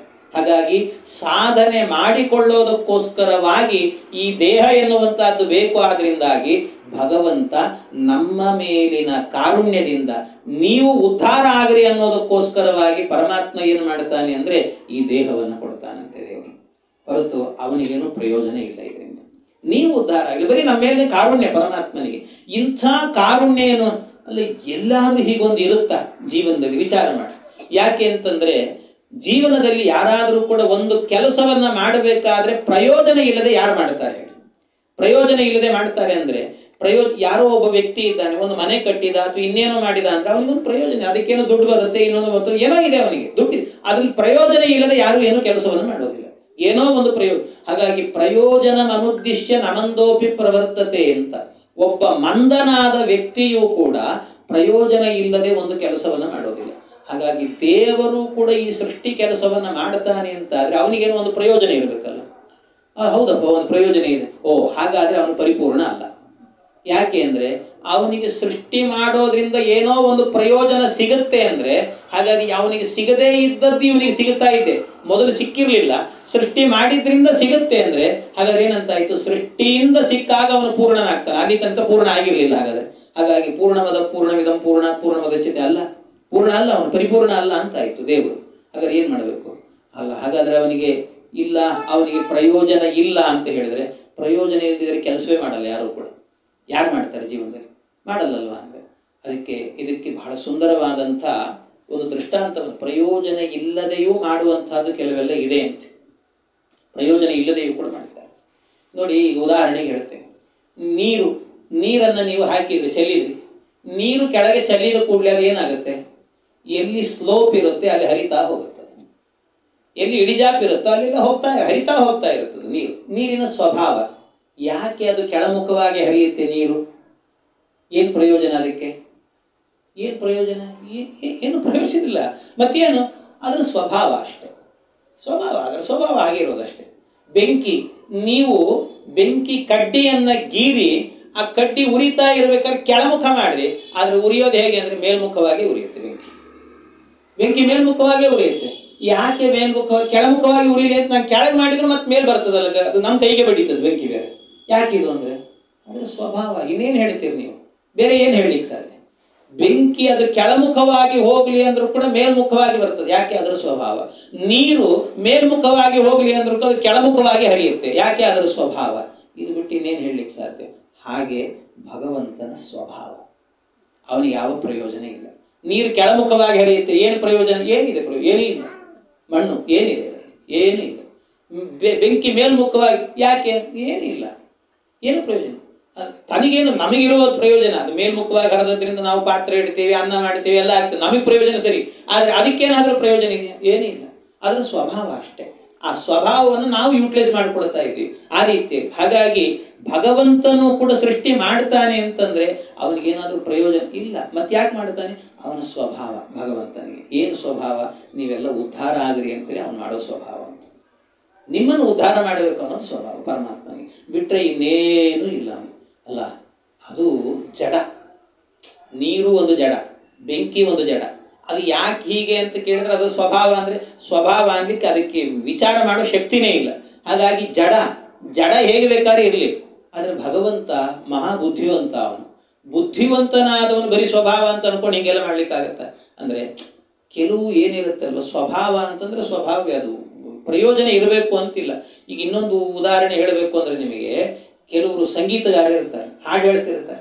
ನೀವು ಹಾಡು ಹೇಳಬೇಕಾದ್ರೆ ನೋಡ್ರಿ, ಅವರು ಮೈ ಮರೆತು ಬಿಡ್ತಾರೆ. ಹಾಡು ಹೇಳಬೇಕಾದ್ರೆ ಕೆಲವು ಕಚೇರಿ ಕೊಡ್ತಿರ್ತಾರಲ್ಲ, ಎದುರುಗಡೆ ಕೂತವರು ಬಹಳ ಚೆನ್ನಾಗಿ ಆನಂದ ಪಡ್ತಿದ್ದಾರೆ ಅಂದಾಗ ಇವರಿಗೆ ಉತ್ಸಾಹ ಜಾಸ್ತಿ ಆಗಿ ಏನಾಗಿಬಿಡ್ತದೆ ಅಂದರೆ ಅವರಿಗೆ ಭಾರಿ ಅದ್ಭುತವಾಗಿ ಹಾಡ್ಲಿಕ್ಕೆ ಶುರು ಮಾಡ್ತಾರೆ, ಮೈ ಮರೀತಾರೆ. ಮೈ ಮರೆಯುವಾಗ ಏನು ಮಾಡ್ತಾರೆ ಅಂದರೆ ಹಾಡು ಹೇಳಬೇಕಾದ್ರೆ ಕೈ ಹೀಗೆ ಮಾಡೋದು, ಹಾಗೆ ಮಾಡೋದು ಎಲ್ಲ ಮಾಡ್ತಿರ್ತಾರೆ. ಯಾಕೆ ಮಾಡ್ತಾರೆ? ಕೈ ಮೇಲೊಂದು ಸರ್ತಿ ಮಾಡ್ತಾರೆ, ಕೆಳಗೊಂದು ಸರ್ತಿ ಮಾಡ್ತಾರೆ. ಯಾಕೆ ಮಾಡ್ತಾರೋ? ಏನಾದರೂ ಪ್ರಯೋಜನ ಏನು? ಸಂಗೀತವನ್ನು ಹಾಡನ್ನು ಹೇಳಬೇಕಾದ್ರೆ ನಾವು ಕೈ ಮೇಲೆ ಮಾಡಿಬಿಡ್ತೀವಿ ಒಂದ್ಸರ್ತಿ, ಹೀಗೆ ಮೇಲೆ ಮಾಡಿ ಹೀಗೆ ಕೆಳಗಿಳಿಸೋದು ಎಲ್ಲ ಮಾಡ್ತೇವೆ. ಏನು ಅದಕ್ಕೆ ಪ್ರಯೋಜನ ಏನು? ಇವರು ಹಾಡು ಹೇಳೋದು ಕೇಳಿಸುತ್ತೆ ನಮಗೆ, ಆಯ್ತು ಮುಗಿತೀನಿ. ಇವ್ರು ಕೈ ಮೇಲ್ ಮಾಡಿದ್ರೇನು ಕೆಳಗೆ ಮಾಡಿದ್ರೇನು ಎಲ್ಲ ಏನು ಅಂದರೆ ಹಾಡು ಹೇಳುವಾಗ ಅದು ಅವರ ಸ್ವಭಾವ ಅಷ್ಟೇ. ಸ್ವಭಾವ ಮನುಷ್ಯನಲ್ಲೂ ಕಾಣಿಸುತ್ತೆ ಅಂತ, ಅದು ಸ್ವಭಾವ. ಕೆಲವರು ನೋಡಿ ನೀವು ಬೇಕಾದ್ರೆ, ಕೆಲವರು ಹಾಡು ಹೇಳಬೇಕಾದ್ರೆ ಸುಮ್ಮನೆ ಗುಮ್ಮತ್ ನಿಂತ್ಕೊಂಡು ಭಾರಿ ಚಂದ ಹಾಡು ಹೇಳ್ತಿರ್ತಾರೆ. ಅವ್ರ ಕೈ ಆಲಾಪನೆ ಕೈಯನ್ನು ಮೇಲ್ ಮಾಡಿದೆ ಕೆಳಗೆ ಮಾಡಿದೆ ಹಿಂಗೆಲ್ಲ ಮಾಡೋದೇ ಇಲ್ಲ. ಕೆಲವರು ಹಾಗೆ ಹೇಳ್ತಿರ್ತಾರೆ ಹಾಡನ್ನು. ಆದರೆ ಕೆಲವರು ಮಾತ್ರ ಹಾಡು ಹೇಳುವಾಗ ನಾನೇ ಹೇಳ್ತಿದ್ದೀನಿ ಜಗತ್ತಿನಲ್ಲಿ ಇನ್ಯಾರಿಲ್ಲ ಅನ್ನೋ ಹಾಗೆ ಕೈ ಮೇಲ್ ಮಾಡಿದ್ನೇನೋ, ಕುಣಿದ್ನೇನೋ, ಕುಪ್ಪಳಿಸಿದ್ನೇನೋ ಮಾಡ್ತಿರ್ತಾರೆ, ಹಿಂಗೆಲ್ಲ ಇರ್ತಾರೆ. ಅದರಿಂದಾಗಿ ಅಂದರೆ ಅದು ಅವರವರ ಸ್ವಭಾವ. ಹಾಗೆ ಭಗವಂತನಿಗೂ ಕೂಡ ಸೃಷ್ಟಿ ಮಾಡೋದು ಒಂದು ಸ್ವಭಾವ. ನಮ್ಮನ್ನು ಉದ್ಧಾರ ಮಾಡಬೇಕು. ಸ್ವಯಂ ಆತ್ಮ ಪ್ರಸಿದ್ಧಯೇ ಅಂತ, ಸ್ವಯಂ ಆತ್ಮ ನಮ್ಮನ್ನು ನಾವು ಉದ್ಧಾರ ಮಾಡಿಕೊಳ್ಳಿ ಅನ್ನೋದಕ್ಕೋಸ್ಕರವಾಗಿ ಭಗವಂತ ಸೃಷ್ಟಿಯನ್ನು ಮಾಡ್ತಾನೆ ದೇವರು. ಹಾಗಾಗಿ ಸೃಷ್ಟಿ ಅನ್ನುವಂಥದ್ದು ಪರಮಾತ್ಮನ ಸ್ವಭಾವ. ನಮ್ಮನ್ನು ಉದ್ಧಾರ ಮಾಡಬೇಕು ಅನ್ನುವಂಥ ನಮ್ಮ ಮೇಲಿನ ಕಾರುಣ್ಯ ಅವನಿಗೆ ಅಂತ ಅರ್ಥ ಅಂತ ಹೀಗೆ ತಿಳ್ಕೊಳ್ಬೇಕೆ ಹೊರತು ಭಗವಂತನೇ ಇಲ್ಲ, ದೇವರು ಸೃಷ್ಟಿ ಮಾಡೋದ್ರಿಂದ ಟೆನ್ಷನ್ ಆಗ್ತದೆ, ಇದೆಲ್ಲ ಇಲ್ಲ ಇಲ್ಲ. ಯಾಕೆ ಅಂದರೆ ಅವನು ಪದ್ಮಪತ್ರ ನಿವಾಂಬಸ, ಅವನಿಗೆ ಯಾವ ಲೇಪವೂ ಕೂಡ ಇಲ್ಲ. ಪರಮಾತ್ಮನಿಗೆ ಏನು ಸೃಷ್ಟಿ ಮಾಡಿದರೂ ಕೂಡ ನಮ್ಮ ಒಳಗಿದ್ದಾನೆ. ನಮ್ಮ ದುಃಖದ ಲೇಪ ಅವನಿಗಿಲ್ಲ, ನಮ್ಮ ಸುಖದ ಲೇಪ ಅವನಿಗಿಲ್ಲ. ನಮಗೆ ಸುಖವನ್ನು ಕೊಡ್ತಾನೆ, ಆದರೆ ಪರಮಾತ್ಮ ಸುಖಿಯಾಗಿದ್ದಾನೆ, ಯಾವಾಗಲೂ ಸುಖಮಯ ಅವನು ಭಗವಂತ. ಹಾಗಾಗಿ ನಮಗೆ ಈ ಏರು ಪೇರುಗಳೆಲ್ಲವೂ ಕೂಡ ನಮಗಾಗುವಂಥದ್ದು ಹೊರತು ಭಗವಂತನಿಗೆ ಯಾವುದೂ ಇಲ್ಲ ಇದು ಅಂತ ಈ ರೀತಿಯಲ್ಲಿ ಸೃಷ್ಟಿ ಎನ್ನುವಂಥದ್ದು ಇದೆಯಲ್ವಾ, ಸೃಷ್ಟಿ ಎನ್ನುವಂಥದ್ದು ಬಹಳ ವಿಚಿತ್ರವಾಗಿರುವಂಥದ್ದು ಭಗವಂತನದ್ದು ಅಂತ. ಇಂತಹ ಸೃಷ್ಟಿಯ ಬಗ್ಗೆ ಅನೇಕ ವಿಷಯಗಳನ್ನು ಹೇಳ್ತಾರೆ. ಇಂತಹ ಸೃಷ್ಟಿಯ ಬಗ್ಗೆ ಹೀಗೆ ಈ ಸೃಷ್ಟಿ ಎನ್ನುವಂಥದ್ದು ಬಹಳ ರೋಚಕವಾದದ್ದು ಅಂತ. ಆ ಸೃಷ್ಟಿಯನ್ನು ಅಲ್ಲಲ್ಲಿ ಈ ಸೃಷ್ಟಿಯನ್ನು ನಾನು ಇಲ್ಲಿ ಹೇಳೋದಲ್ಲ, ನಿಮಗೆ ದ್ವಿತೀಯ ಸ್ಕಂದದಲ್ಲೂ ಭಗವಂತನ ಸೃಷ್ಟಿ ವಿಚಾರ ಬಂದಿದೆ, ತೃತೀಯ ಸ್ಕಂದದಲ್ಲಿ ಬಂದಿದೆ, ಪಂಚಮ ಸ್ಕಂದದಲ್ಲಿ ಬಂದಿದೆ, ಅನೇಕ ಕಡೆಯಲ್ಲಿ ಬಂದಿದೆ ಈ ಸೃಷ್ಟಿಯ ವಿಚಾರ. ಯಾಕೆ ಅಂತ ಹೇಳಿದರೆ ಮತ್ತೆ ಬಂದಿದೆ. ಮತ್ತು ಈಗ 11ನೇ ಸ್ಕಂದದಲ್ಲೂ ಕೂಡ ಇದು ಸಂಕ್ಷೇಪವಾಗಿ ಬಂದಿರೋದು ಇಲ್ಲಿ. ಆದರೆ ಈಗ ಮತ್ತೆ ಈ ಸೃಷ್ಟಿಯ ವಿಷಯವನ್ನು ಯಾಕೆ ಹೇಳ್ತಾರೆ ಈ ಭಾಗವತಾದಿ ಪುರಾಣಗಳಲ್ಲಿ ಅಂತಂದರೆ, ಭಗವಂತನ ಮಹಿಮೆಗಳಲ್ಲಿ ಅತ್ಯುತ್ಕೃಷ್ಟವಾದಂಥ ಮಹಿಮೆ ಯಾವುದು ಅಂದರೆ ಭಗವಂತನ ಸೃಷ್ಟಿ, ದೇವರ ಸೃಷ್ಟಿ. ನೀವು ವಿಚಾರ ಮಾಡಿರಿ, ದೇವರ ಸೃಷ್ಟಿ ಇದೆಯಲ್ಲ, ದೇವರೇ ಇಲ್ಲ ಅಂತ ತಿಳ್ಕೊಂಡಿರ್ತೀವಲ್ಲ ನಾವು, ದೇವರೇ ಇಲ್ಲ ಅಂತ ತಿಳ್ಕೊಂಡಂಥ ವ್ಯಕ್ತಿಗಳಿಗೆ ಅದು ಏನು ಅಂತ ಮಹಿಮೆನೇ ಗೊತ್ತಾಗಲ್ಲ. ಆದರೆ ದೇವರೊಬ್ಬ ಇದ್ದಾನೆ ಅಂತ ತಿಳಿರಿ. ಒಬ್ಬ ದೇವರು ಇದ್ದಾನೆ ಅಂತ ತಿಳಿದಾಗ ಅವನ ಸೃಷ್ಟಿಯನ್ನು ನೋಡುವಾಗ ವಾಹ್ ಎಂಥ ಅದ್ಭುತವಾದ ಸೃಷ್ಟಿ ಇದು, ಏನು ವಿಚಿತ್ರ ಅಲ್ವಾ? ಯಾಕೆಂದರೆ ಜಗತ್ತಿನಲ್ಲಿ ಎಂಥ ಅದ್ಭುತವಾದ ಸೃಷ್ಟಿ ಮಾಡಿದ್ದಾನೆ ಪರಮಾತ್ಮ ಅಂದರೆ ಗೊತ್ತೇ ಆಗಲ್ಲ ನಮಗೆ. ಇದರಲ್ಲಿ ಒಂದು ಮಾವಿನ ಮರ ಬೆಳೆಯುತ್ತೆ, ಮಾವಿನ ಮರದಲ್ಲಿ ಹಣ್ಣು ಬಿಡುತ್ತೆ, ಹಣ್ಣು ನೇತಾಡುತ್ತೆ, ಕೆಳಗೆ ಉದುರಿ ಬಿಡೋದಿಲ್ಲ. ಆದರೆ ಅದು ಹಣ್ಣು ಬಿಟ್ಟದ್ದು ನಮಗೋಸ್ಕರ ಬಿಡ್ತಾ ಇದೆ ಹೊರತು ಮತ್ತೆ ತಾನು ತಿನ್ನಲ್ಲ. ಮಾವಿನ ಮರ ತನ್ನಷ್ಟಕ್ಕೆ ತಾನೇ ತಿನ್ಲಿಕ್ಕೆ ಹೋಗಲ್ಲ. ಏನಿದು ವಿಚಿತ್ರ! ಇಷ್ಟೇ ಅಲ್ಲ, ಸಮುದ್ರ ಎಷ್ಟು ವಿಸ್ತಾರವಾಗಿದೆ, ಬಂಡೆಗಲ್ಲುಗಳೆಲ್ಲವೂ ಕೂಡ ನೋಡ್ತಾ ಇದ್ರೆ, ಗುಡ್ಡ ಬೆಟ್ಟಗಳನ್ನು ನೋಡ್ತಾ ಇದ್ರೆ ಎಷ್ಟು ಎತ್ತರವಾಗಿದ್ದಾವೆ, ಎಷ್ಟು ವಿಚಿತ್ರ ಅಲ್ಲ? ಇನ್ನೊಂದು ಕಡೆಗೆ ಹೋದ್ರೆ ಬೆಟ್ಟಗಳೇನೆ ಹಿಮವಾಗಿ ನಿಂತಿದ್ದಾವೆ, ಎಷ್ಟು ವಿಚಿತ್ರ ಅಲ್ವಾ? ಇನ್ನೊಂದು ಕಡೆಯಲ್ಲಿ ನೋಡಿದ್ರೆ ದಟ್ಟವಾದ ಅರಣ್ಯ ಇದೆ, ಕಾಡು, ಎಲ್ಲಿ ಹೋದ್ರೂ ಗಿಡ ಮರಗಳಿದ್ದಾವೆ, ಎಷ್ಟು ವಿಚಿತ್ರ ಅಲ್ವಾ? ಇನ್ನೊಂದು ಕಡೆಗೆ ಹೋದ್ರೆ ಮನುಷ್ಯರು, ಅವರು ವಾಸ ಮಾಡ್ತಾ ಇದ್ದಾರೆ, ಎಷ್ಟು ವಿಚಿತ್ರ ಅಲ್ವಾ? ಆ ಮನುಷ್ಯರಲ್ಲೂ ಕೂಡ ಒಬ್ಬರ ಸ್ವಭಾವ ಇನ್ನೊಬ್ಬರಂತೆ ಇಲ್ಲ, ಎಷ್ಟು ವಿಚಿತ್ರ! ಈ ಭೇದ ಅನ್ನೋದಿದೆಯಲ್ಲ, ನೀವು ಜಗತ್ತಿನಲ್ಲಿ ಹುಡುಕಿದ್ರು ಸಿಗಲ್ಲಲ್ರಿ ಅಂತ. ಎಷ್ಟು ವಿಚಿತ್ರವಾಗಿ ಸೃಷ್ಟಿ ಮಾಡಿದ್ದಾನೆ ಭಗವಂತ ಅಂದರೆ, ನಾವೇ ಜಗತ್ತಿನಲ್ಲಿ ಒಂದು ಬೀಗದ ಕೈಯನ್ನು ಸೃಷ್ಟಿ ಮಾಡಬೇಕು ಅಂತ ಅನ್ಕೊಂಡು ಸೃಷ್ಟಿ ಮಾಡಿದರೆ, ಆ ಬೀಗದ ಕೈ ನಮ್ಮ ಮನೆಗೆ ಹಾಕಿರ್ತೀವಿ, ನಮ್ಮ ಗಾಡಿಗೆ ಹಾಕಿರ್ತೀವಿ. ಅದೇ ಬೀಗದ ಕೈಯನ್ನು 1000 ಗಾಡಿಗಳಿಗೆ ಹಾಕಿದ್ವಿ ಅಂದರೆ ಕನಿಷ್ಠ ಏನಿಲ್ಲ ಅಂದ್ರೆ ಒಂದು 50 ಗಾಡಿಗಳಿಗೆ ಆದರೂ ಅದು ಆಗಿಬಿಡುತ್ತೆ. ಒಂದೇ ರೀತಿ ಇರುತ್ತೆ ಬೀಗದ ಕೈ. ಯಾಕೆಂದ್ರೆ ಎಷ್ಟು ಬದಲಾವಣೆ ಮಾಡ್ಲಿಕ್ಕೆ ಸಾಧ್ಯ? ನಾವು ಬದಲಾವಣೆಯನ್ನು ಮಾಡಬಹುದು ಅಂದರೆ, ಈ ಬೀಗದಂತೆ ಇನ್ನೊಂದು ಇಲ್ಲ ಅಂತ ಮಾಡಬೇಕು ಅಂದರೆ ಎಷ್ಟು ಒಂದು ಸ್ವಲ್ಪ ವ್ಯತ್ಯಾಸಗಳನ್ನು ಮಾಡಬಹುದು. ಆದರೆ ಎಷ್ಟು ವ್ಯತ್ಯಾಸಗಳನ್ನು ಮಾಡಿದರೂ ಕೂಡ ಆ ವ್ಯತ್ಯಾಸಗಳಲ್ಲಿ ಇನ್ನೊಂದರಂತೆ ಮತ್ತೊಂದು ಇದ್ದೇ ಇರುತ್ತಲ್ಲ. ನಮ್ಮ ಸೃಷ್ಟಿ ಇದು. ಆದರೆ ಭಗವಂತನ ಸೃಷ್ಟಿ ಹೇಗಿದೆ ಅಂದರೆ, ಒಬ್ಬನ ಹೆಬ್ಬೆಟ್ಟಿನ ಗುರುತಿನಂತೆ ಇನ್ನೊಬ್ಬನ ಹೆಬ್ಬೆಟ್ಟು ಗುರುತಿದೆ. ಎಷ್ಟು ವಿಚಿತ್ರ, ಎಷ್ಟು ವಿಚಿತ್ರ! ಇದು ಭಗವಂತನ ಸೃಷ್ಟಿ ಅಂದರೆ. ಇಷ್ಟು ಅದ್ಭುತವಾದಂಥ ಸೃಷ್ಟಿ ಮಾಡಿದ್ದಾನೆ ಪರಮಾತ್ಮ ಅಂದರೆ ಯೋಚನೆ ಮಾಡಲಿಕ್ಕೂ ಸಾಧ್ಯ ಇಲ್ಲ.